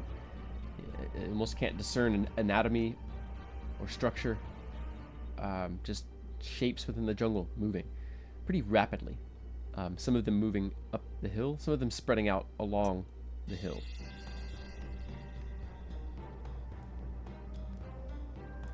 Zim, seconds later, you hear a battle shout from one of the company moving up the southern hill. You hear the distant sort of clicking of repeating crossbows. You see the occasional bloom of red fire within the trees as their Magi unleashes likely firebolts on whatever their enemy is. What does Zim do? Well, that's something. I'm going to look around and just take a perception of the sky, because the last time we used this, it seemed like stuff is drawn to it when it gets used. So I want to take a quick look to the skies, just around for anything else coming up on us that's not the effort. A couple of things come to you at once. As you look up, looking to the skies, once more you can see that vaguely transparent, dark shape. Figure squatting over the bay. This Crom. You see the great head slowly turn in your direction. A dark glint of malevolent focus as that gaze seems to sweep slowly along the land.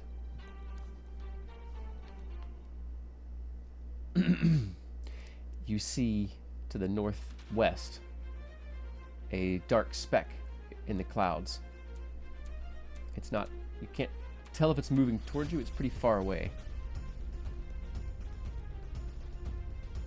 You also hear crashing in the underbrush. It sounds perhaps like the tireless dead, but larger. Floating up, being up on top of the pillar, not quite as high as the trees, you are nonetheless able to see climbing the cliff and now crashing through the underbrush towards some of your allies is a massive skeleton, 9.5 feet tall, with a sloping pointed skull, backward bending knees. It looks as if the effort has animated the leer. Knowing what a That's terror the disturbing. dead are for the leer, I think this is probably some sort of terror tactic, as the leer have a strong reaction to the dead. It seems that the effort knows, or suggests that the effort knows that seeing their own skeletons coming toward them might demoralize them. Shout out. But like 15 feet Crenshaw, tall or something? Yeah. What's that?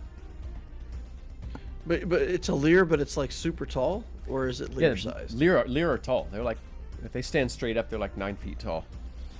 Oh, okay. This one is kind of standing up and walking with a strange stomping gait.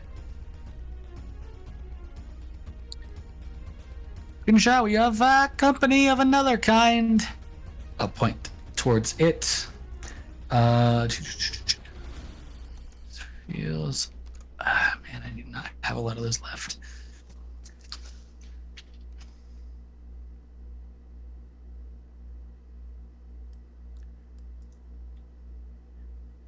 Going to use one of my wild shapes and summon a bird, another owl-like creature, with my wild companion ability. Summoning myself a familiar.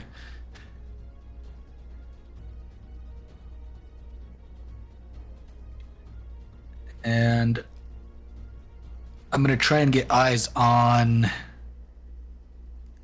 any allies that, because we told them to come this way.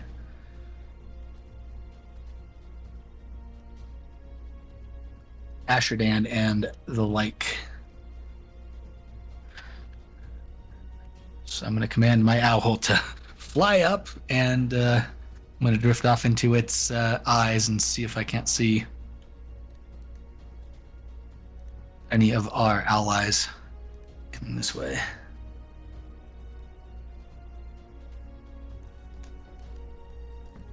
All right, I've brought an owl out. You should have control over it.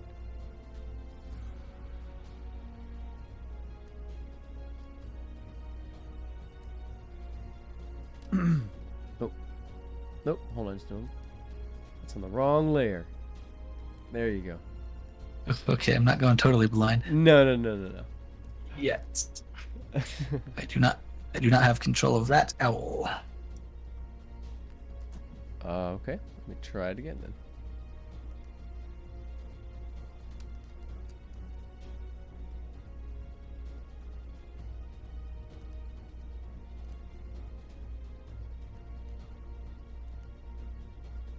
There we go.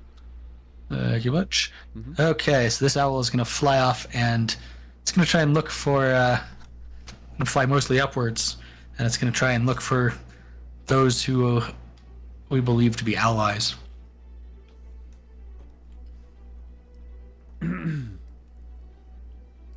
Awesome. Okay.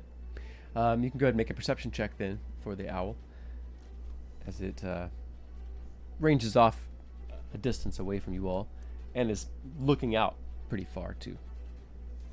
Only an 8. Right. So it doesn't manage to spot anything this round, as it sort of circles wide out from the hilltop, looking toward the strand. But you do see that the owl can see a heavy furrow in the sand going from the bulwark that camps at the sort of metal dock that's set up where the bridge locks in. Specifically streaming out of the bulwark camp, which suggests that one of your enemies is going to be the company that holds the bulwark camp, which is pretty accomplished, pretty tough company. A field commander, Klesh, a half-orc woman, and a handful of pretty potent magi are likely moving on you.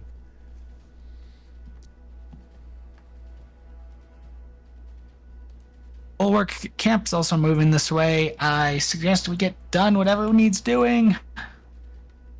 Alright, that is my go.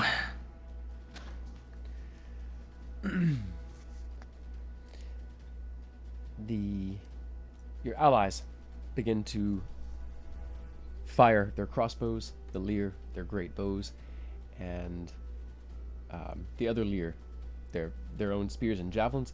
Some of them have quickly taken what are straight saplings and sharpened them down for makeshift javelins as well. They begin sighting and firing into the jungle, as you all see. Well, Crenshaw specifically, you see armored ranks of soldiers coming up the pretty cleared path coming up the hill. They are tight and together. Let's see here.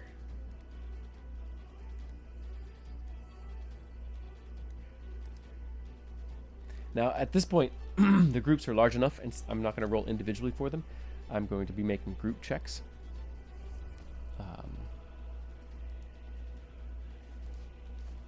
As they come up into view, they begin exchanging fire, shooting up past the ridge, firing at Crenshaw and the allies behind him.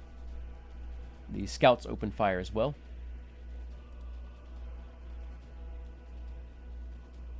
And there's more crashing in the underbrush as other large skeletons climb up the cliffs into view. Some of them into view, others into foliage where you can just hear them, and yet another climbs up into spike growth. So go ahead and roll damage for that spike growth, Zim.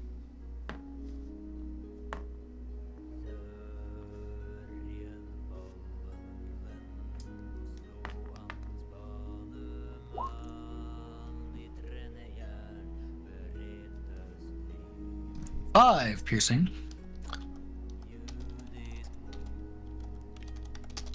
All right.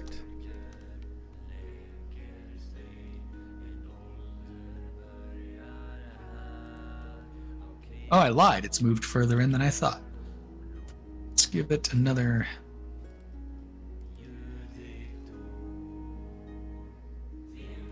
Another 2d4. Yeah, there we go. It looks like it's moved at least 10 feet in. Another 5. 5s are on my side tonight. Nice.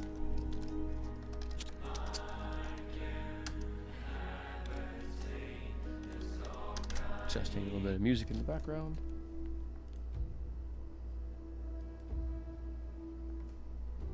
All right, with a total of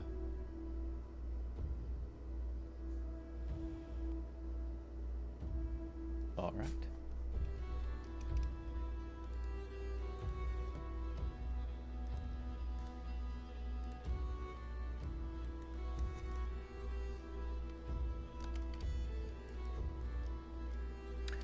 As it strides forward, let's see. It's tearing through the thorny vines there. It's gonna be cutting into it, but it's bone, hardened bone, infused with magic. And these, and you know that the tireless dead are always pretty tough. But there's, what you're seeing suggests that these things are quite a bit tougher than the normal tireless dead are. It does move more slowly, however, and it's only able to make it right into the center. But it moved more. Fantastic. It gets more damage.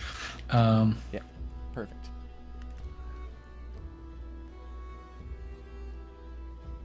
Another 8d4.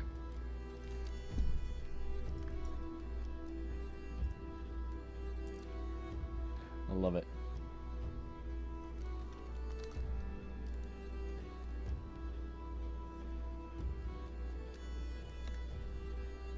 22.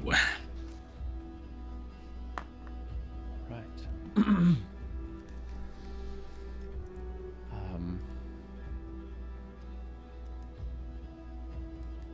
Awesome. Thorns are breaking off, sticking into the bone, cutting like furrows into it as well. As your allies, the Lear and effort soldiers, begin attacking, the scouts or the soldiers on the right attack the nearby scout. The rest all attack the front rank along with the Lear.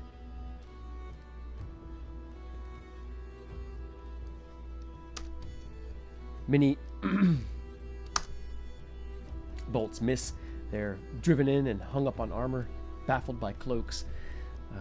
A few of them do drive home, and one soldier falls.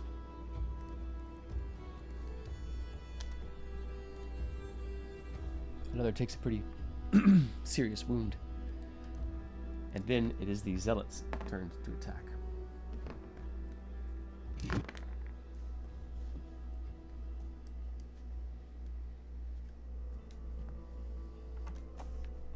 Make a few individual attacks from them for Crenshaw as the first rank.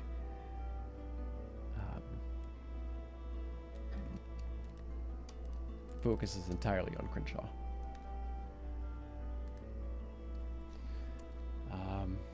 So that'll be 5 crossbow attacks coming at Crenshaw. Whoa. You can roll a d6 for that first mishap. All right.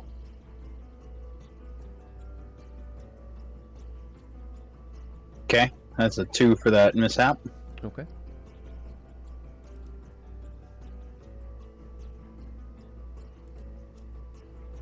Double checking my chart over here.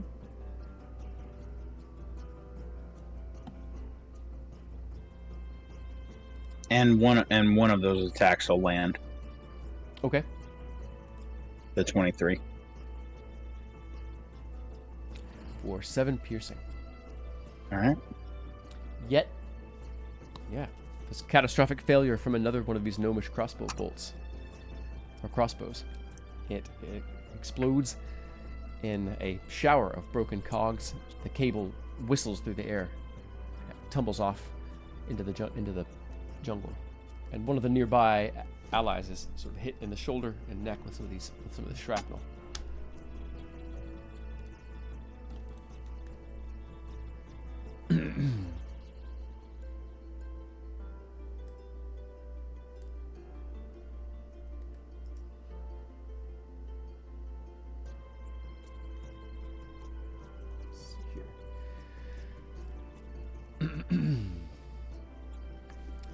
Amongst them is a tall, sort of whip-narrow human as the commander that stands over them. Some of you might know him as a much maligned figure. Just people hated training with him. He generally sends his soldiers. He's pretty careless with his soldiers. Next to him is a warforged that you all have heard about, also known as the Unyielding. A figure named Judgment. Judgment raises his wand and points that bone-white wand toward and past Crenshaw. And that seed of fire launches itself outward. It's the ground roughly behind Crenshaw and explodes outward across the Lear. Allies across Crenshaw, forcing... Actually, no, wait. Nope.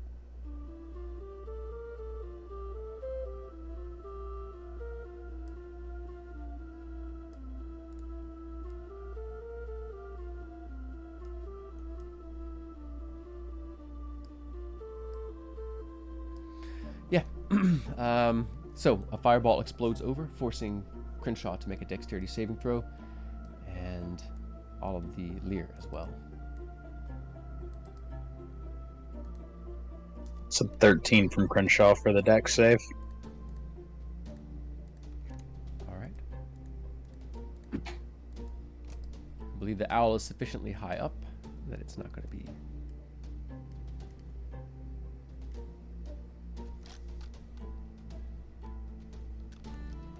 Oh.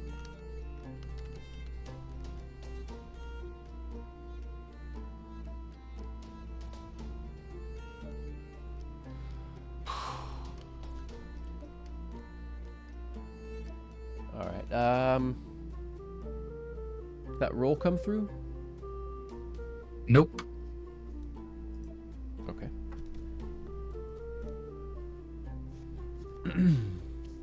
Well, it is. That's going to be 18 damage. The saving throw is a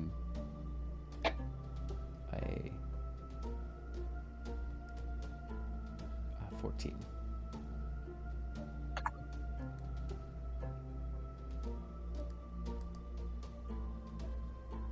So that is 18 Says points of 13. damage to Crenshaw.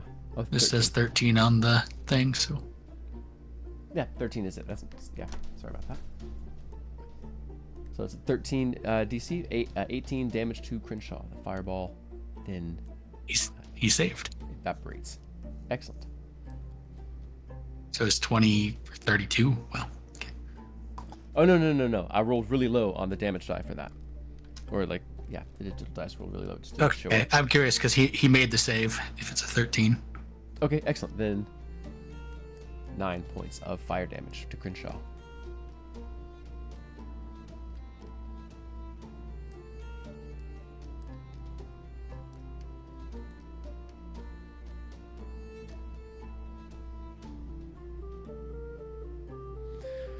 One of the dead charges through the underbrush and closes with Niels or Brahm, but having dashed, it doesn't get to make an attack.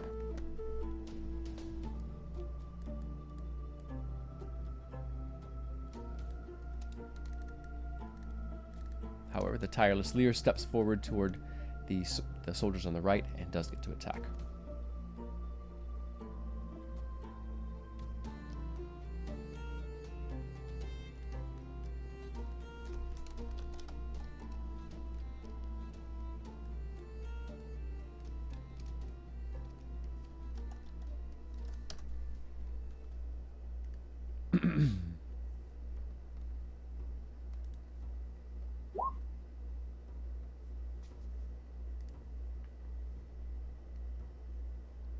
Woof. Oh, that's not right.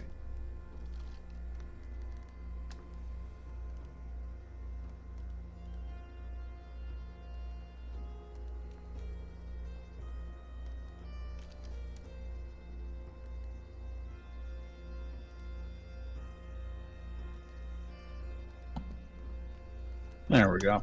Yeah, that's better. With one swipe of its bony claws, it nearly fells one of the soldiers. Blood paints the foliage around briefly before the rain washes it away.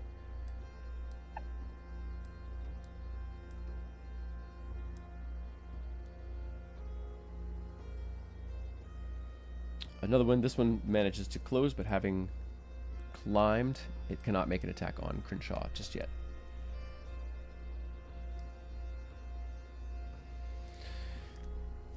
You all can hear increased shouting from the soldiers toward on the left-hand side, dealing with whatever it is that Saida summoned. You hear the strange chittering, but some of it's like stretched out, almost sounds like a scraping howl sound from some dry or almost wooden throat. Next in the order is Crenshaw. All right. Crenshaw is going to use. Let's see. Let me make sure it's right. Bonus action. Okay, beautiful. All right. Crenshaw's going to use his second wind to regain. If it'll roll it. There we go. Oh, that sucks. is that a 1? Yeah. No, it's a 2. Ah. Yeah. So he's going to regain 6 hit points. All right, better than 0. Yep. And then he is going to.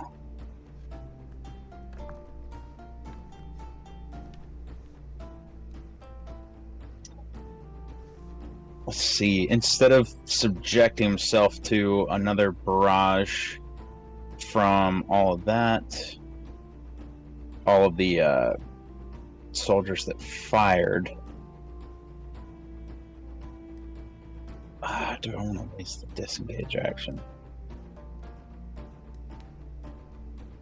I mean, he knows that the he's gonna take the disengage action, and go 30 feet back, kind of through the leer.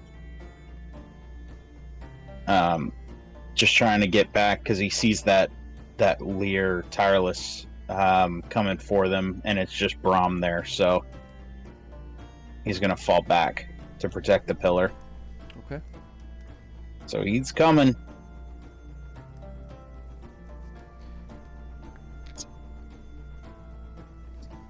And that'll be his turn. Okay. Briefly step back, as I forgot to resolve for the rest of the enemy company coming in. They fire entirely toward the leer first thing. The rest of them after the front rank fires at Crenshaw.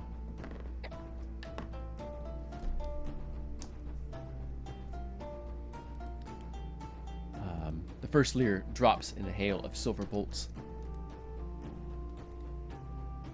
The others on the front rank do take some wounds.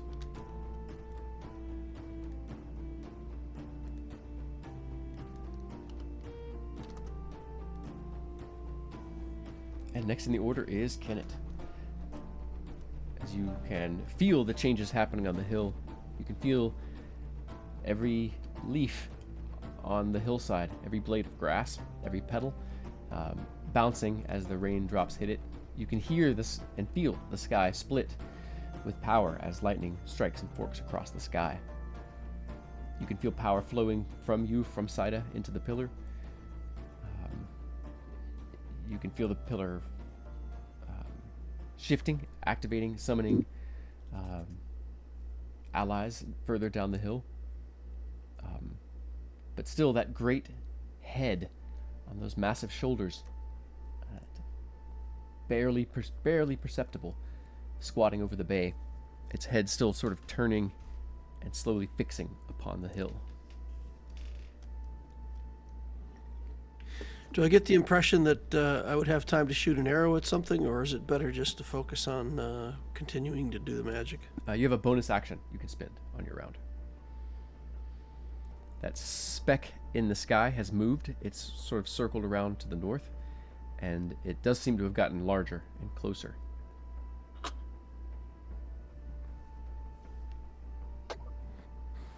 Okay, I have nothing useful as a bonus action.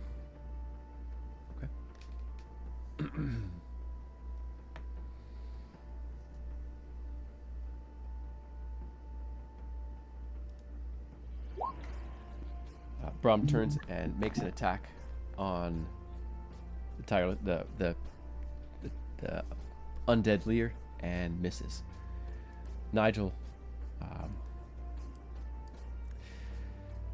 takes a deep breath and strides to about here and points his own wand and launches a fireball to the south.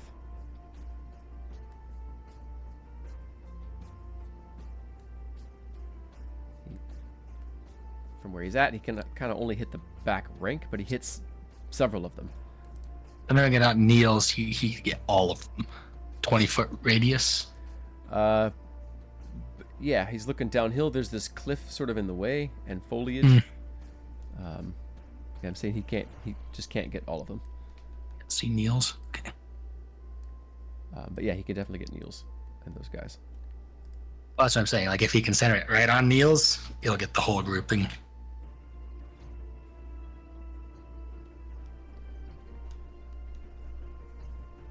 If I did my measurement work earlier correctly. This was my exact plan as well. Okay. Well,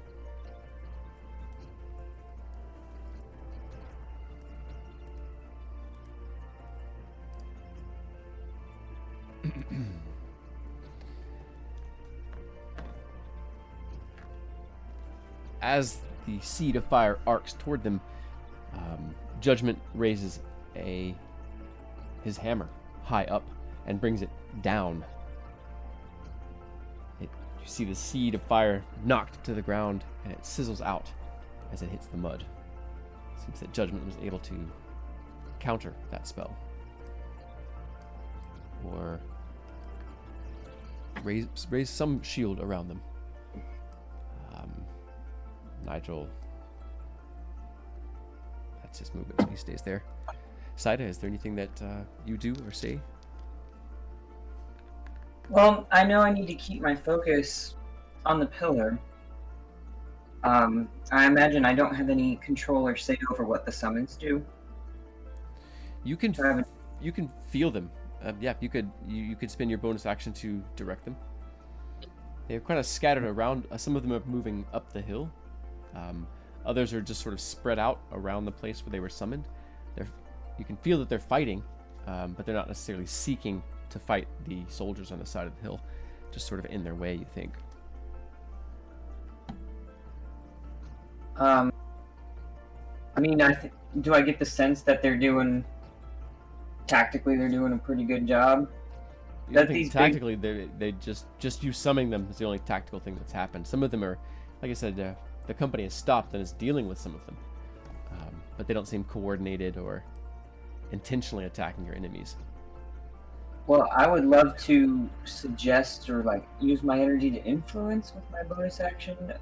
Have them attack the nearest oppositional forces. Okay.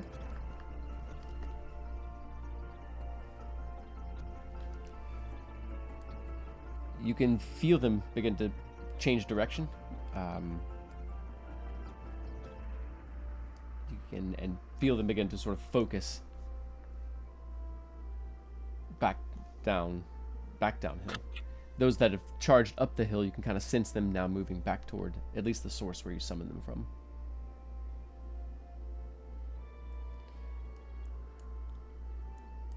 So, next in the order, Zim. All right. Following Nigel's example, I'll also send a fireball right onto Niels, which will hit the whole group. You are high up enough to be able to lay out a better target. And the only other Magi in the group has already used their counter.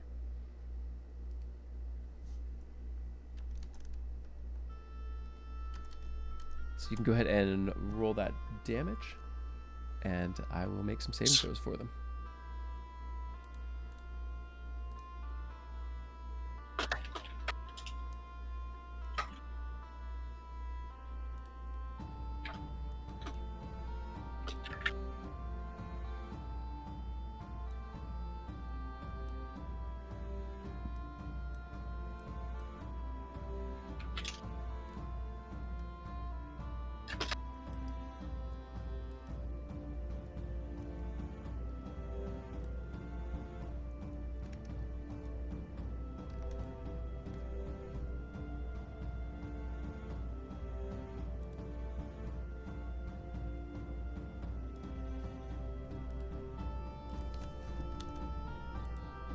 $32, nice. Indeed.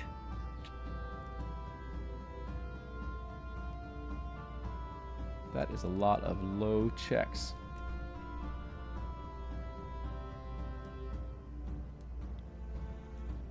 Impressive that more than half failed with such a low DC. Fire sweeps over them. You hear men and women screaming as fire enters their lungs, sweeps over their flesh, and burns their clothes. But it vaporizes the reins around it, and for a brief moment, steam rises before the reins hammer everything back down.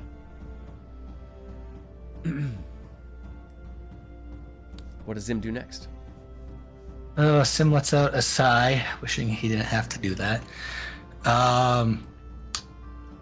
That was using an item. I can't use another item. That's gonna wait till next turn. I don't want to do that.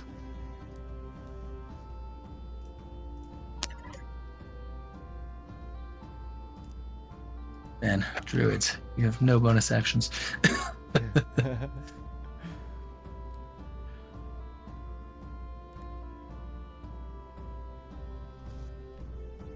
Yeah, that's it. I'm gonna grab a few more stones from my pack and just infuse them with magical energy and just put them in from one pocket to the other. That's my magic stone re-enhancement for my cantrip, and that is it. Awesome.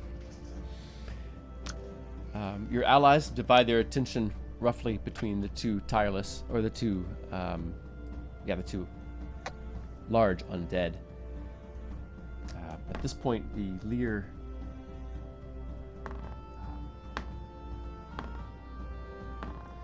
some of them give wailing, despairing howls. One seems to break. It charges madly into the thorns, moving 5, 10, 15 feet, I believe, through the thorns as it moves to close. 15. 364. So I did them all as themselves. 9 points of thorny damage.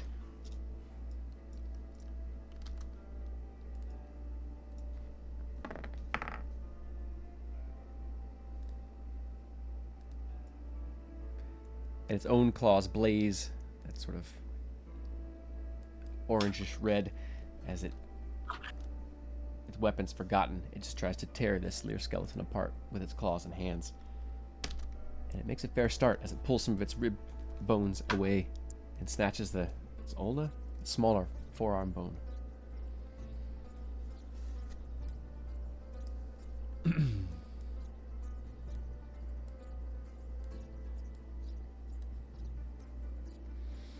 The other Lear lope, dash, or turn into those streaking blurs of light momentarily as they close with the other tireless.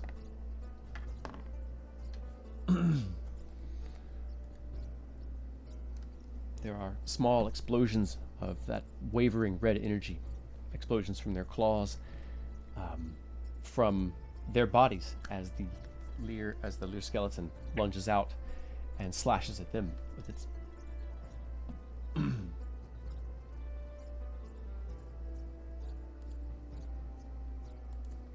one of the Lear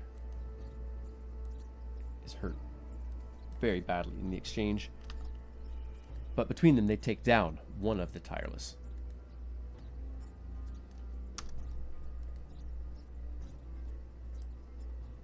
Whoops. Oh, they're Oopsies. yeah, They were all linked. they were all linked. Ah, goodness. That's okay. I've been keeping track of the hurt one in the weeds.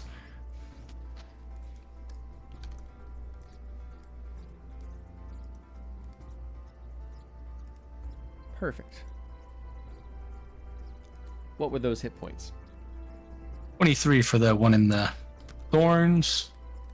Nice.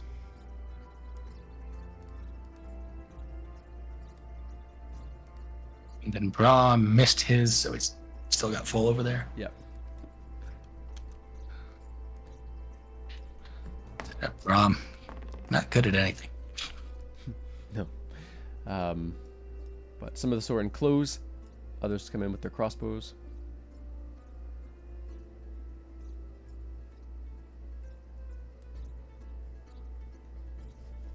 Like that we're all packed together. Judgment still has a wand of fireball. That's a terrible idea. This time, Brahm is hit with both of the creature's claws and goes down in a spray of blood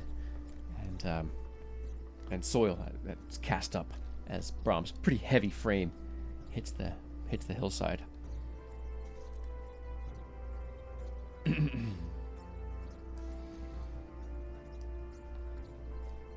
Marching in steadily behind this company, however, is another company. They immediately they come in. They're preceding them before they're even in sight. They're volleying silver bolts along the hillside. You find yourself hunkering against in the lee of trees or just standing in the open and giving a prayer or counting on your luck.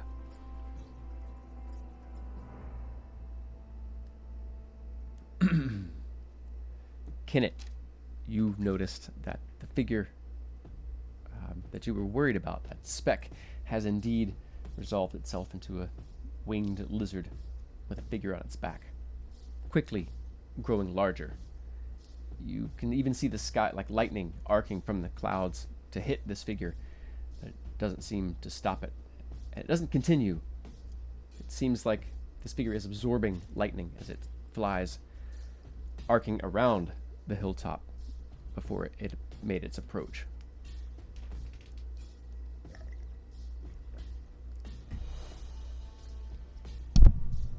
Crenshaw, how do you proceed?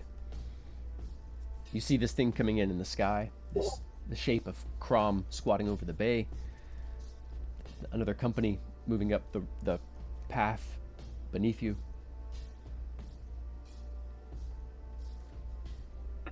I'm gonna shout out that a healing bubble would be really nice about now, and he's gonna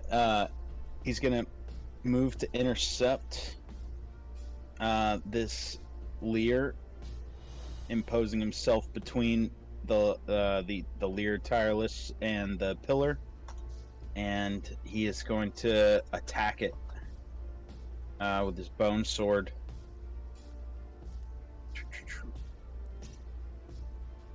For a 20 to hit. Awesome.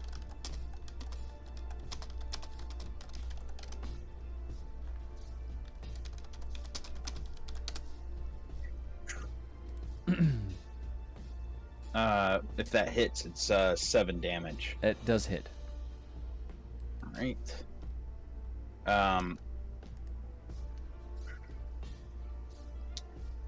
And gosh, I'm gonna save it. To pop the good berries in my mouth, would that be a bonus action? Yeah. All right, Like a I'm healing gonna stuff my hand in my pocket as I'm running and grab both good berries and just shove them in my mouth and chomp them up real quick. Okay. So as that speck looms larger, your allies fighting furiously in one way or the other. You've been in a lot of battles. Crenshaw can sense things are getting worse. You're holding out pretty well for now. Another company is coming, likely the Bulwark Company, and that figure that you were warned about, you can see this something flying towards you all, gathering lightning as it comes.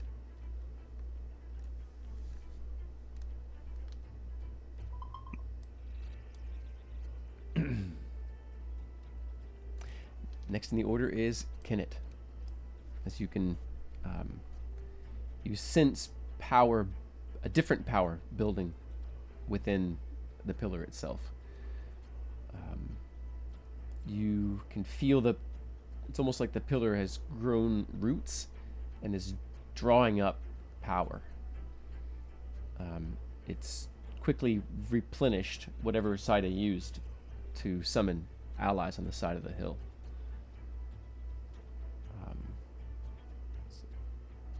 So if there's anything that you wanted to do, if you had any use for the pillar, other than this larger ritual. So the first time we were there, we were able to summon some kind of a protective bubble. Mm-hmm. Is that still something we can do? Mm-hmm. Yes. Now seems like a good time then. I'll try to get that fired up. Okay. Give me just a moment. That was pretty small though, right? Yeah. Yeah, it's pretty much just within the stones themselves. So you all are within it.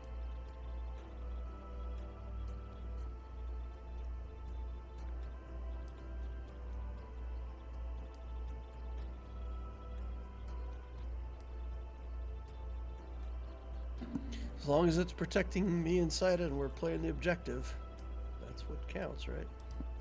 Yes.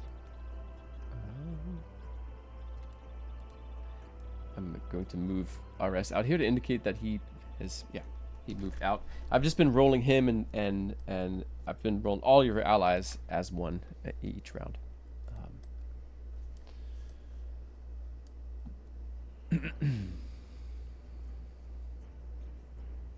So yeah, it's golden, almost like wavering particles begin to drift downward,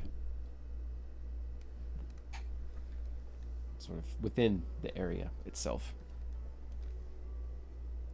It's like thicker toward the edge, so you can really see like the edge of the dome itself.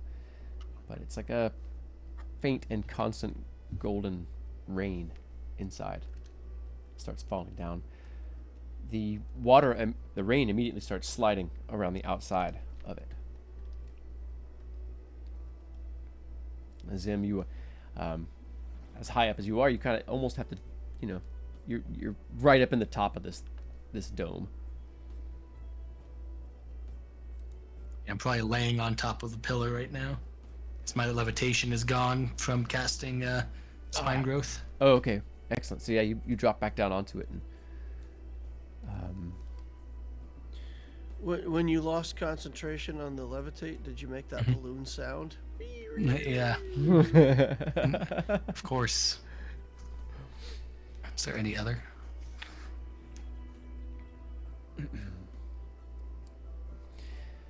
So Ares has dashed in next to Crenshaw as well.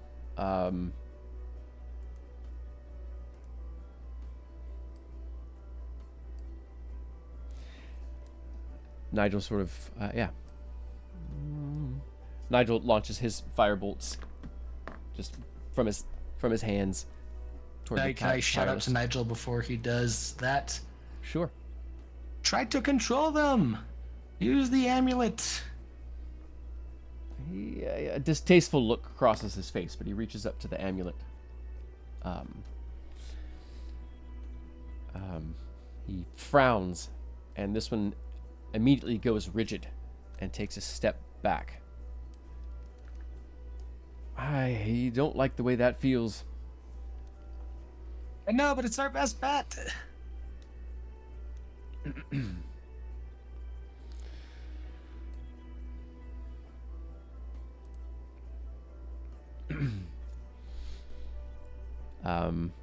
Let's see here. So Saida, you can vaguely sense that you can sense that these creatures, these summons, whatever they are, you think they're plant-based. Couldn't say why you know that, but you know that they're responding to your direction, but you're not sure exactly how they're faring. You could spend your bonus action to try to find out, or you could spend that bonus action some other way. I would like to spend my bonus action gauging if there's anything more I can do to accelerate the process of what needs to happen with this pillar. You can always make an additional religion check and see if you rolled higher than your last one. Okay.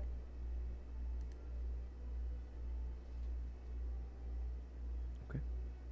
I don't remember what the last one was, but I think it's higher. I think it might be. Just scroll back up and see. In either case, no, it is a slow thing.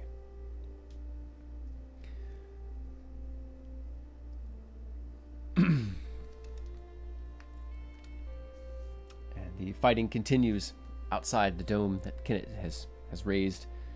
Your attention sort of half on your surroundings and half within yourself, within the pillar. Zim, as you begin to act again, you can see this figure You can make out the dragon, a great green beast that it rides on. You can see the glossy green armor that the figure wears, and the green spear it raises over its hand, crackling with lightning trapped within. It's within 300 feet. It doesn't look like it's ready to act yet. You're certain that, it will be acting very, very soon. It's flying in pretty quickly. Fast. Yeah. All right. I think in the protective bubble, who knows if this will protect us from the dragon rider, but hopefully, I'm gonna try and take control of this tireless leer down south. All right. Make that Arcana, Religion, or Nature check. So you're a druid. I guess Nature's going to be for you. But you got a pretty good Arcana too, I think, right? It's practically the same. Yeah. Let's try nature. The dice have not been on my side today, so let's see what they do right now. Great, 11. Okay.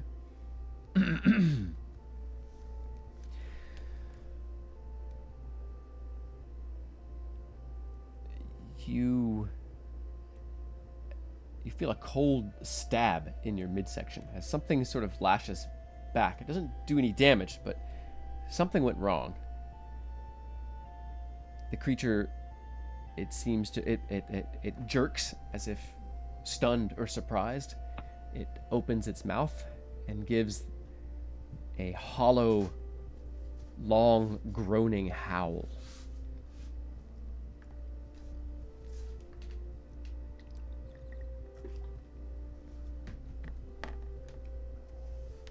All right.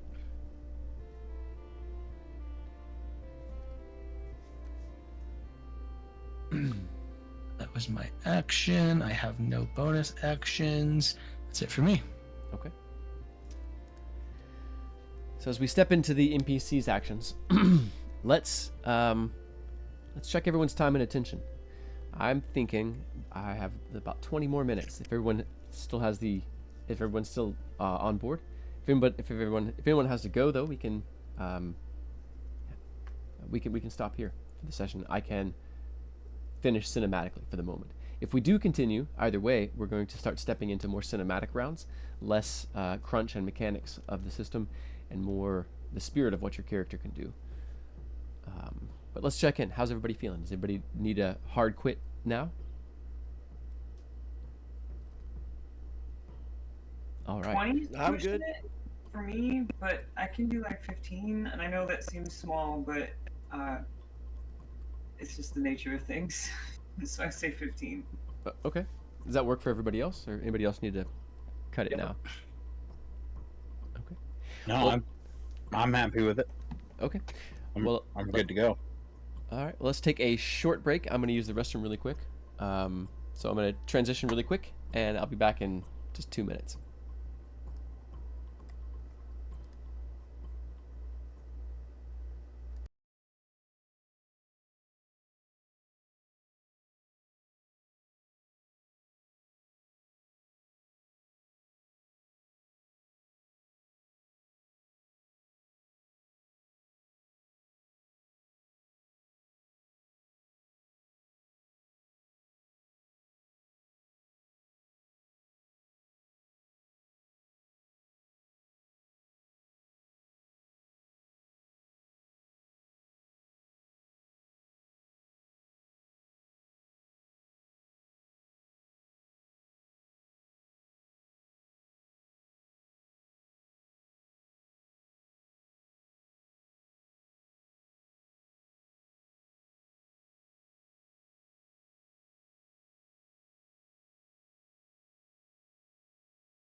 All right.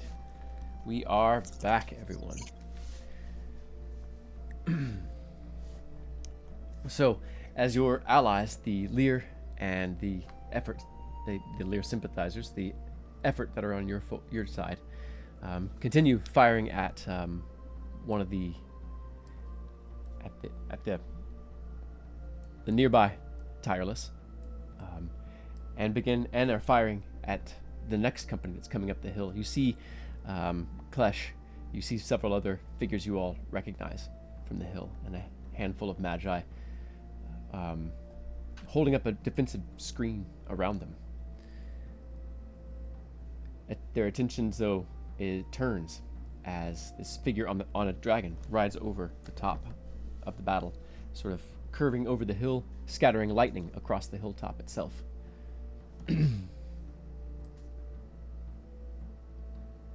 Several of your allies and your enemies are scattered. The dragon then disappears behind the curve of wet foliage, massive trees on the hill, still on the hilltop.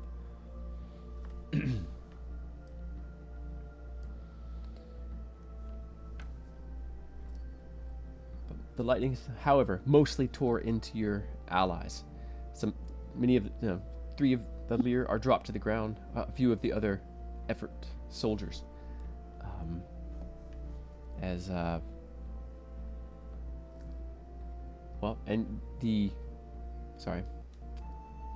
those from the bulwark, Klesh and the others, take that as an opportunity and drive themselves forward a bit. The Magi among them lashing out with fire and their own lightning.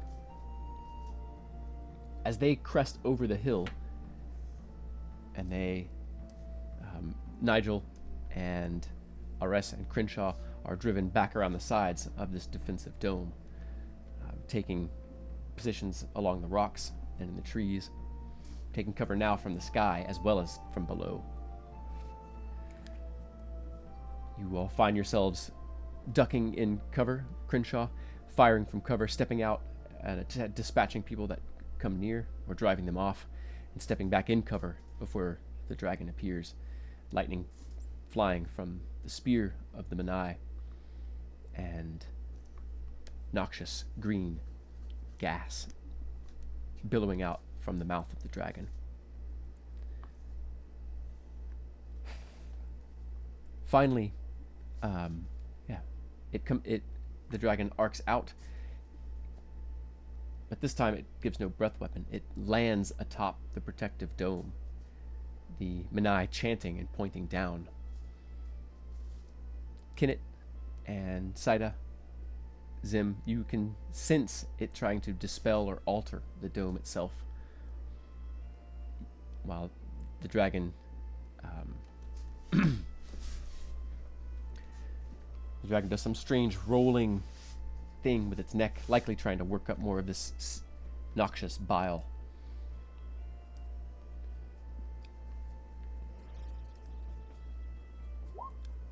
So, top of the order, Crenshaw. As a menai on the back of a dragon stands crouched on top of the dome.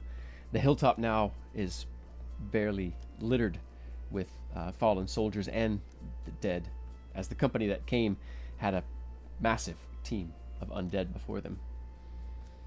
Nigel blasted most of them apart with his wand. He says he has one more fireball. What do you do, Crenshaw? So you said Crenshaw is crouched with a rest behind some rocks. Mm-hmm. Yeah, you all. Yeah, I'm gonna transition us from the map as we're cinematic at this moment. So Crenshaw is looking at Arrest, feeling the hopelessness of the situation, and he's gonna say kind of like enemies behind cover, arrows are plinking against the rocks, and he just looks at Arrest in like a rare moment of quiet in the battle and just says, not much we can do against that dragon. Well, I'd say there's plenty we can do. what do you say we give it a go? Well, Kenneth said I'm going to survive this. Well, it's no sense in living long if you don't live for anything. So he's gonna pull out that last little bit of the Arrest has it. He's gonna say, let's top off Bosch's flask real quick, and just like have like a moment between them where they both kind of drain half and the other half, and then Crenshaw's gonna want to. They basically just kind of nod, and he's gonna go, let's go for it, and they're gonna make a trying to draw the dragon away from the dome. Fires a shot like with his crossbow. I don't know how cinematic you wanted to go with like the actions or anything, but yeah, As much as you want to. Let's go. He wants to try and draw the dragon's attention. Maybe firing a crossbow and charge and draw his sword to go for a swing. You can do that. You can definitely succeed, but then you will have the dragon's attention and all that entails. Cool. Let's do it. So you get the dragon's attention, then what do? You try to draw it off. So I imagine you move away, break line of sight. How do you draw the dragon off? You get its attention. What does that look like? What do? You shout at it? Yeah, trying to get its attention. We're gonna shoot at the dragon and its rider with crossbows.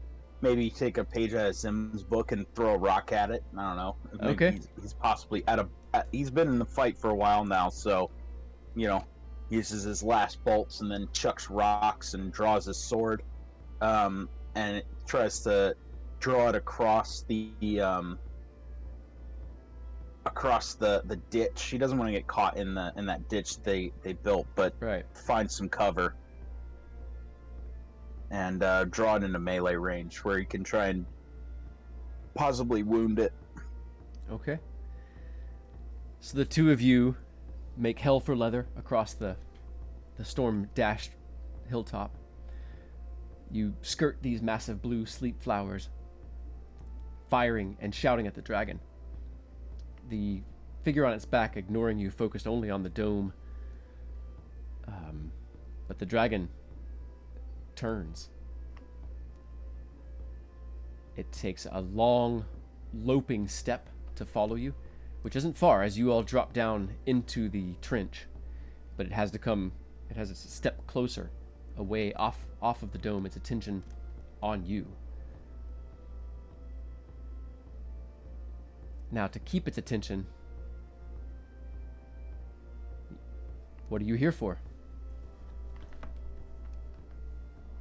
I think you should make an attack with that bone blade.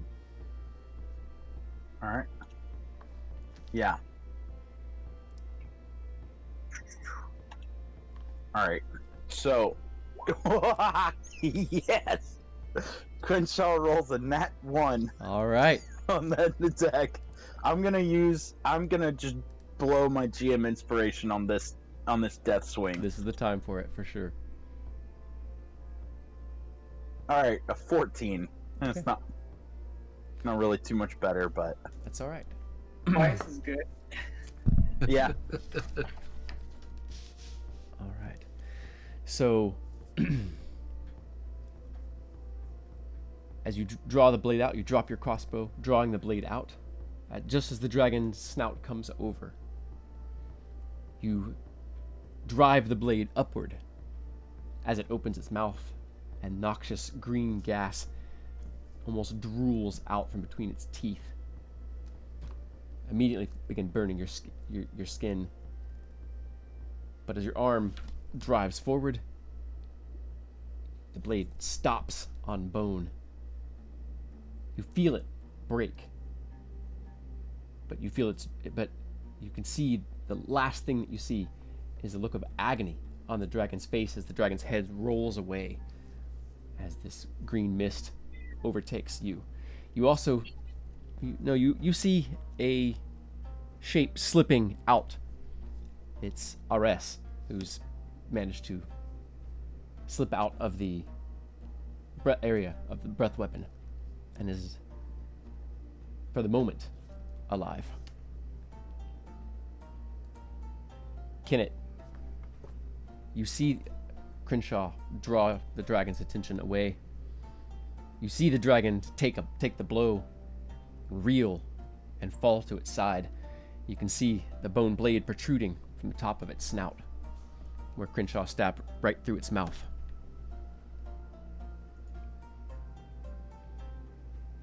The menai is sort of steps off and is now floating as the dragon's body rolls off the top of the dome.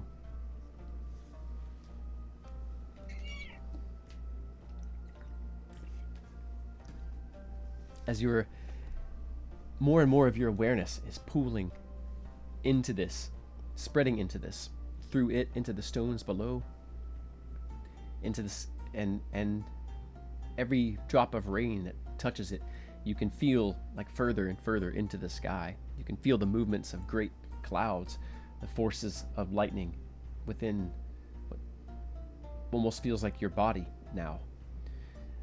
Kenneth is a more and more vague concept as the moments go, but your inner purpose, your inner drive is still there. Your purpose is still intact.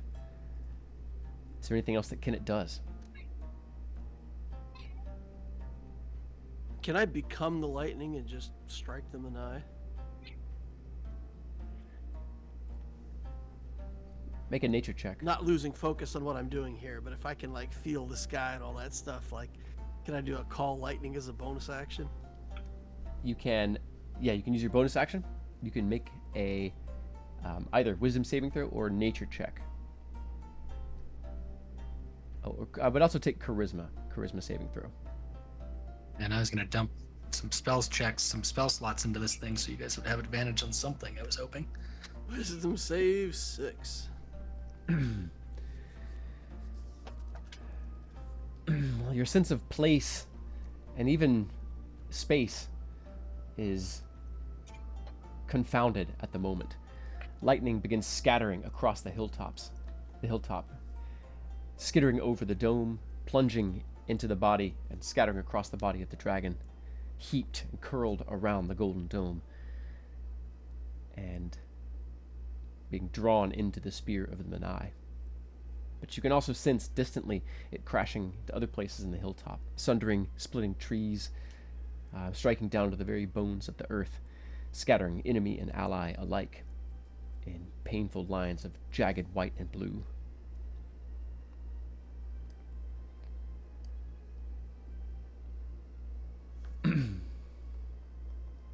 Let's see here.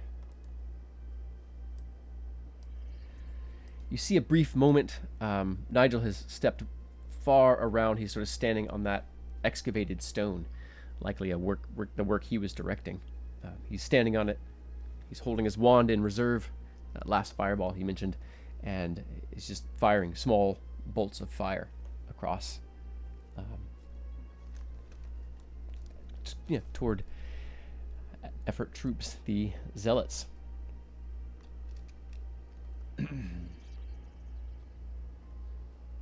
You see Ares suddenly next to him. Ares, his face partially red and blistered from some sort of magic. His eyes set and focused as he kind of stands shoulder to shoulder with this, this strange benefactor of a magi. Saida, as you can dimly sense what's happening on the hill, your sense is more and more spreading out, more and more pooling into this, not just into the pillar, but into the ritual. As you know, it'll be released once the ritual is complete. But you can sense Kenneth. You sense the person underneath what you've known, the thread through all of his experiences. You sense a joke or him getting in trouble as a small boy, small memories that aren't yours, that you can easily place as Kenneth's are just tickling the edges of your memory, I suppose. Again, that sense of spreading out into the rain, into the jungle, into friend and foe, into those who are falling in battle. You still have that bonus action. The dragon no longer squats atop its body curled around the dome, but the menai still floats above, its energy pointed down. You can feel the dome wavering, weakening. Has it is a divine sense, and so just this menai floating overhead is probably just, especially with her senses spreading out the way that they are, is perhaps one of the most foul, repugnant sensations she's ever experienced. And given that she's so connected with Kenneth in this moment, I think her energy makes another attempt to direct the lightning, as that's something that maybe perhaps was discovered by Kenneth and now can be refined by Saida. All right. Hopefully. You can make an Arcana check, or a Wisdom or Charisma saving throw. Let's do the Charisma saving throw. 15. Okay. The lightning scattering the hilltops slows down, where it's striking kind of begins to shift and tighten toward the dome and the figure floating atop the dome, hovering just over Zim.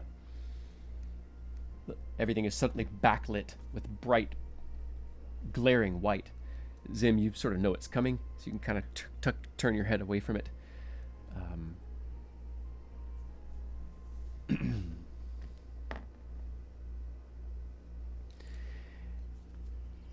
Zim, you quickly turn your eye back up to see the power of this electricity spilling over the tip of the spear, as if the menai just cannot absorb what's there. Its flesh begins to turn sort of gray. It begins to sort of run off in the rain, showing strange grayish pink muscle and their bizarre anatomy. You can see that almost gleaming, almost opalescent bone show through. But half of its face still a languid smile as it looks down, its finger still pointed at the dome still wavering. But the figure is very, very hurt. Next in the order, Zim. What do you do? Crouched underneath the dome. Under the dome, on top of the pillar, I would like to continue empowering this dome and pillar by pouring all of my spell slots into it. 2 first level and a second level.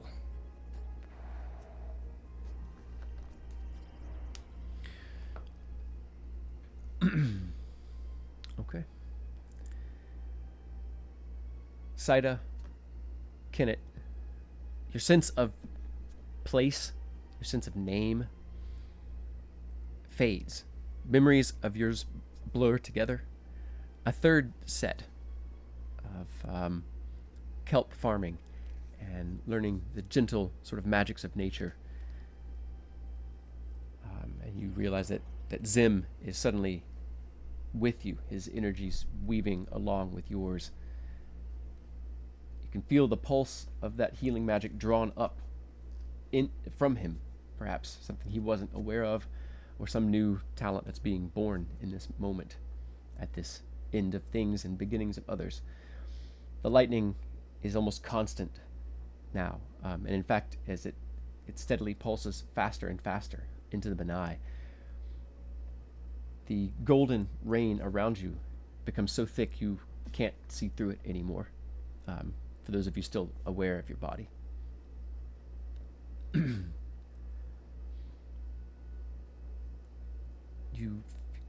last thing you can really feel in your fingertips is the stone itself heating liquefying, running like candle wax over fingers that can barely feel it. Everything is suffused in bright blue light from that lightning. But that fades, it changes. The silver grows in from the edges, bringing with it an almost shimmering, cloudy, like sea green teal. All of that sense of strife, that driving, that barely leashed and shackled panic, like a horse you've saddled and ridden into a storm. All of that fades, and you are simply the rains. You are the water that runs across the land, that pools in many places, that carves paths across the land, that dances where the sunlight hits it, that washes away weariness and agony.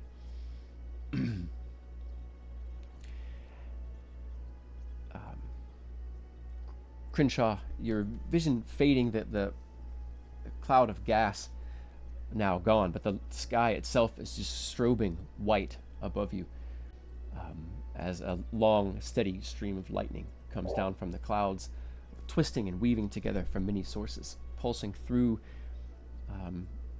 the menai's form. You can see it dissolve into bones and then nothing. The golden light suffuses, grows into the lightning. Once, as the final shaft of electricity comes down, that golden glow from the land spreads over you, Crenshaw, I'm sorry. You feel it rolling through you.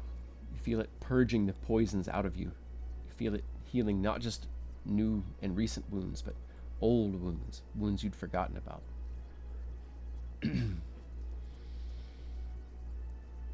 As that gold flows over you as well, you can feel it protecting you from the heat of the stone itself, the hilltop itself.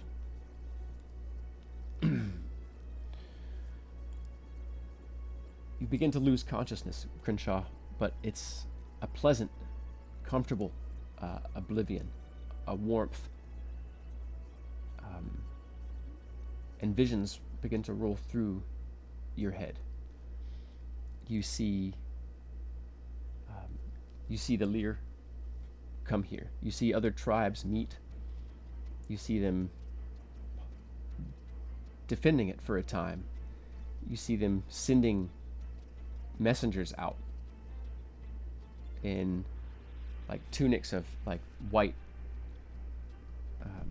leather as emissaries, bringing messages, attempting to communicate with effort folk.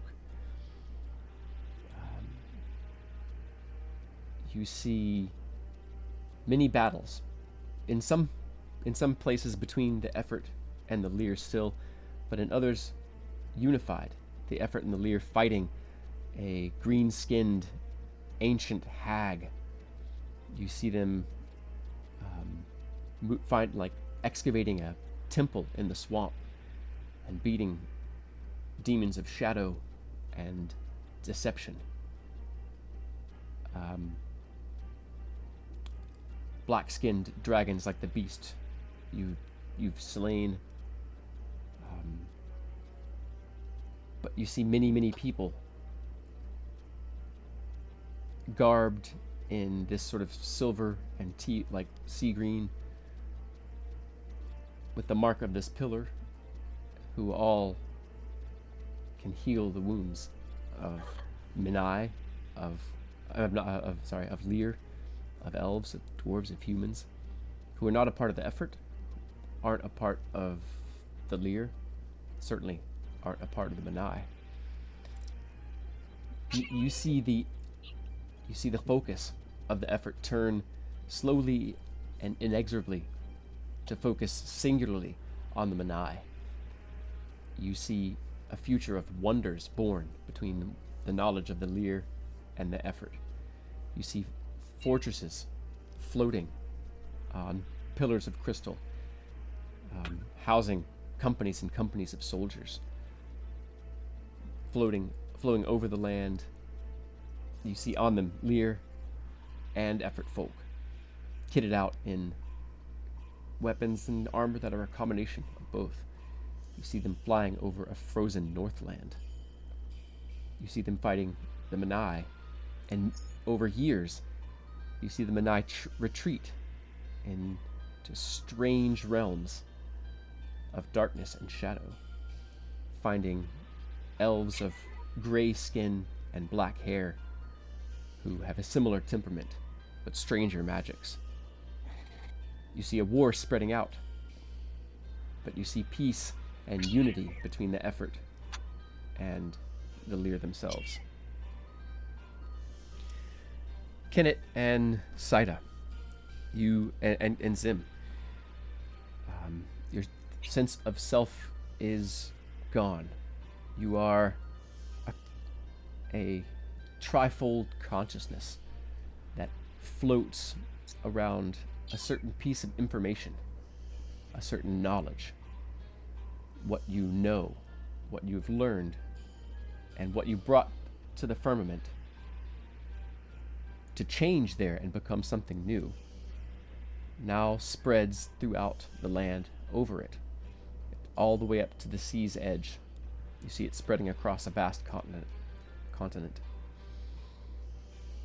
You see it too flowing underneath the sea, across the sea floor.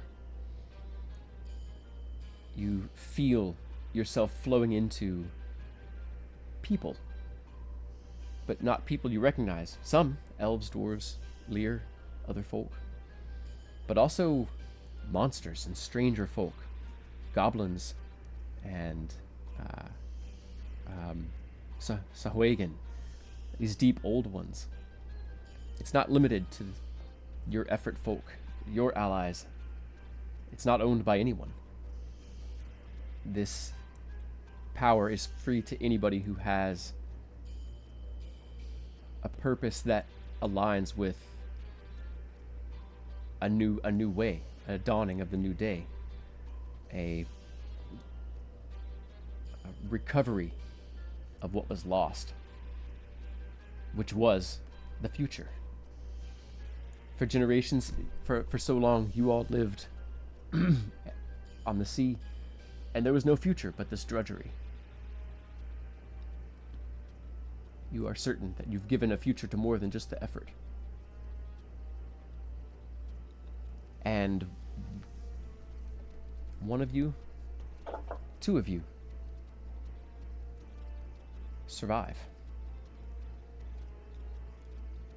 The next days are slow and strange. The folk who survived the hilltop, those few of you, sort of tending each other.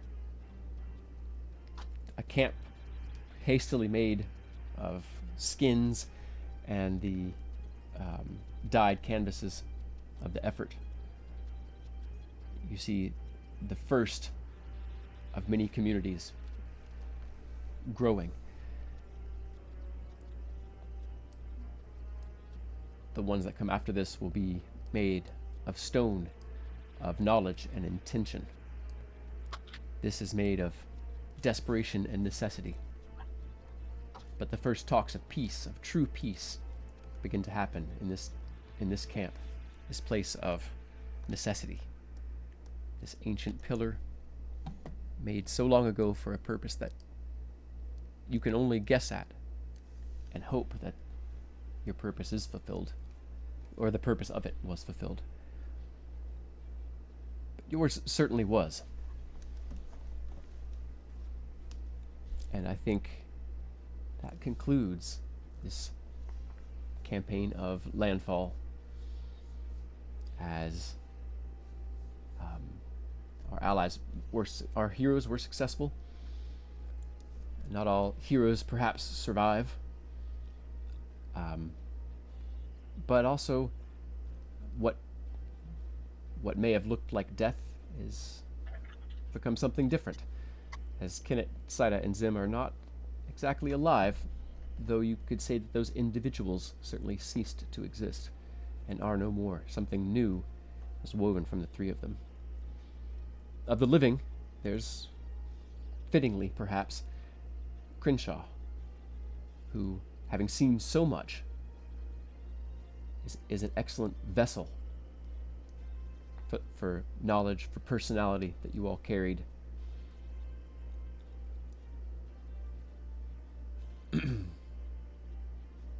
I'll leave you with one last note before I'll let you all have any questions you have. Crenshaw, you can sense something different in RS. Some sort of inner resolve, a peace that's there. But there's a light, literally, a golden light in his eyes now.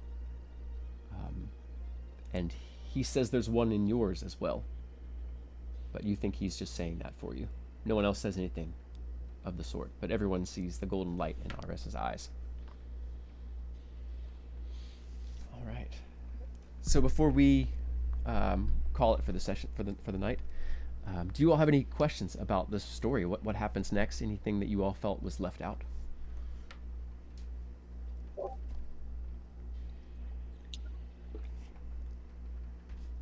No, not me. Same. Okay. Whew. This was intense, y'all.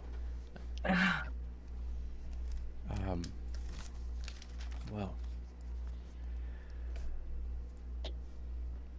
I didn't think I'd cry, and I did.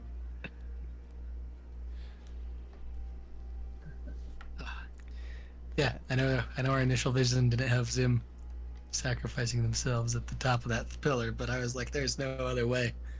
Because I was pretty darn sure one more round of that menai on our dome would be nope.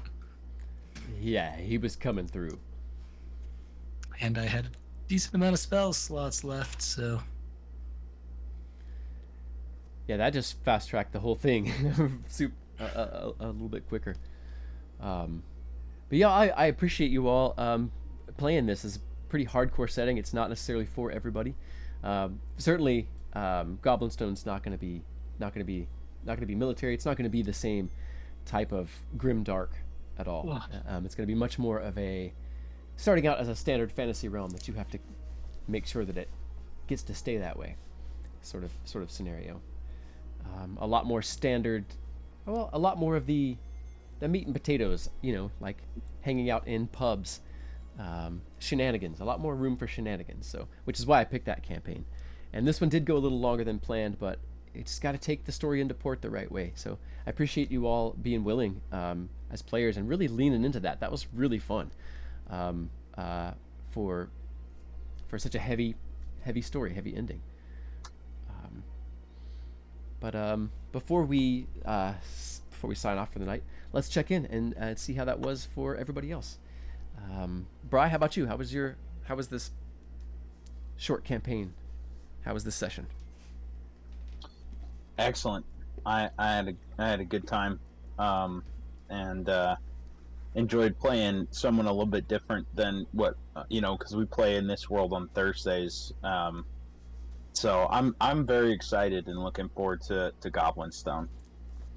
Awesome. Heck yeah. Me too. Thanks for that feedback, Bri. How about you, Pon Pon? What are your thoughts on the night, on the mini campaign? It's so strange because I had this pretty strong understanding that I probably wasn't going to come out of this alive, but as it happened and the way it was described was so really caught me up in my senses, and I think left an impression on me that's going to take me a couple of days to process. Like I said, I was kind of surprised that I cried, so I think that's a marker from my experience of a powerful story. And this whole campaign has kind of taken me by surprise. Mm-hmm.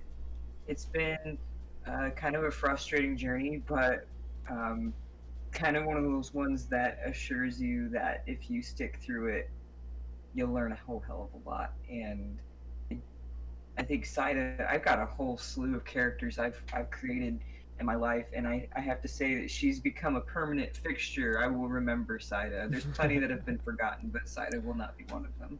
So thank you everybody for showing up and bringing your unique flair and twist to the story. It's been an honor to play with all of you.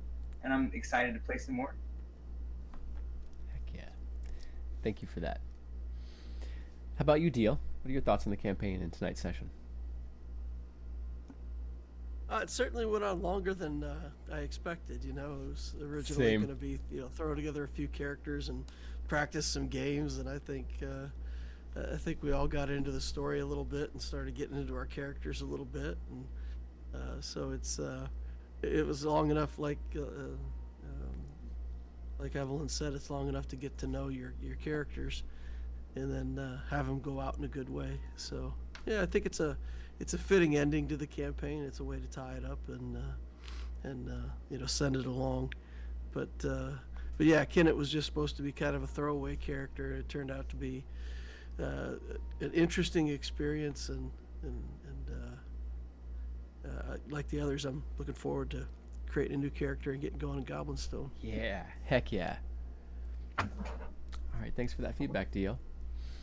How about you, Joe? Any thoughts on the night, on the campaign?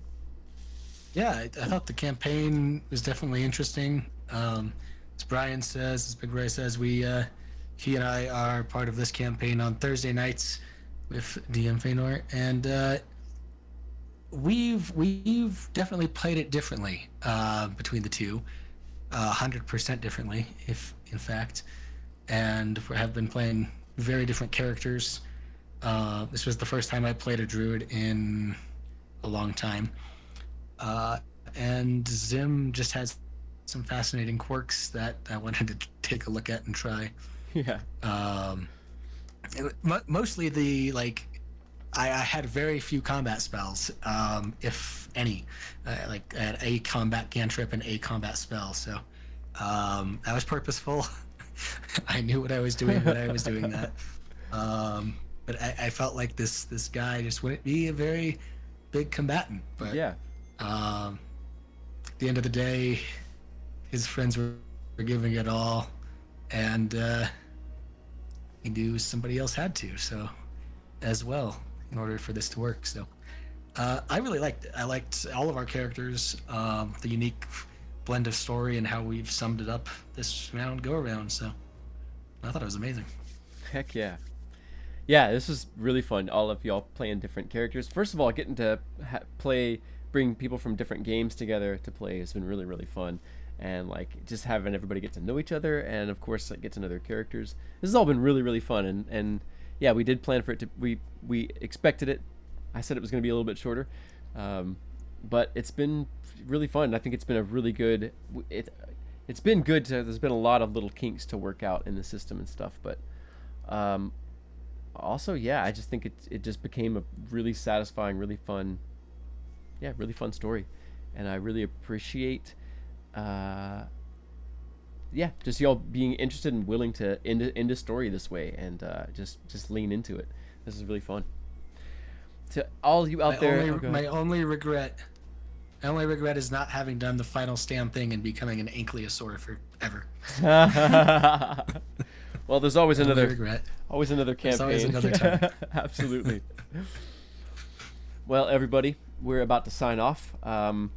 We are going to take a little bit off. We're going to do some prep for Goblinstone. So I'm thinking a month ahead. I'll keep everybody posted. I'm still going to do some streaming on Mondays. Just streaming prep. Maybe doing maps and stuff for other games. Maybe just playing video games and talking about my week and stuff. But I'll keep the streaming up just to keep everybody together and keep our little community going. And we'll plan on launching that Goblinstone here in a month. And we'll be also, I believe, be launching it with some secret footage that'll be behind the scenes to those who really want to see it. So we're all pretty excited about all this. And this will be a completely different campaign, completely different setting, different characters, and different vibe and everything. So this will be really fun to change gears with this party. I'm really looking forward to it. I think it really lends itself to some of the kind of shenanigans I think this party really wants to get up to. So that being said, you all, thanks for tuning in with us week after week and joining us. And we'll see you all next week. I'm DM Feanor. Of course, you can find me on all of the things. Start playing games primarily. And yeah, we are the Mythlanders. We'll catch you in a month here and there, but I'll see you next week, those of you who want to join me. Yeah. Thanks so much. You all have a great week. Take care of yourselves, or a great month, and we'll see y'all soon. Bye, everybody. Bye all. Bye.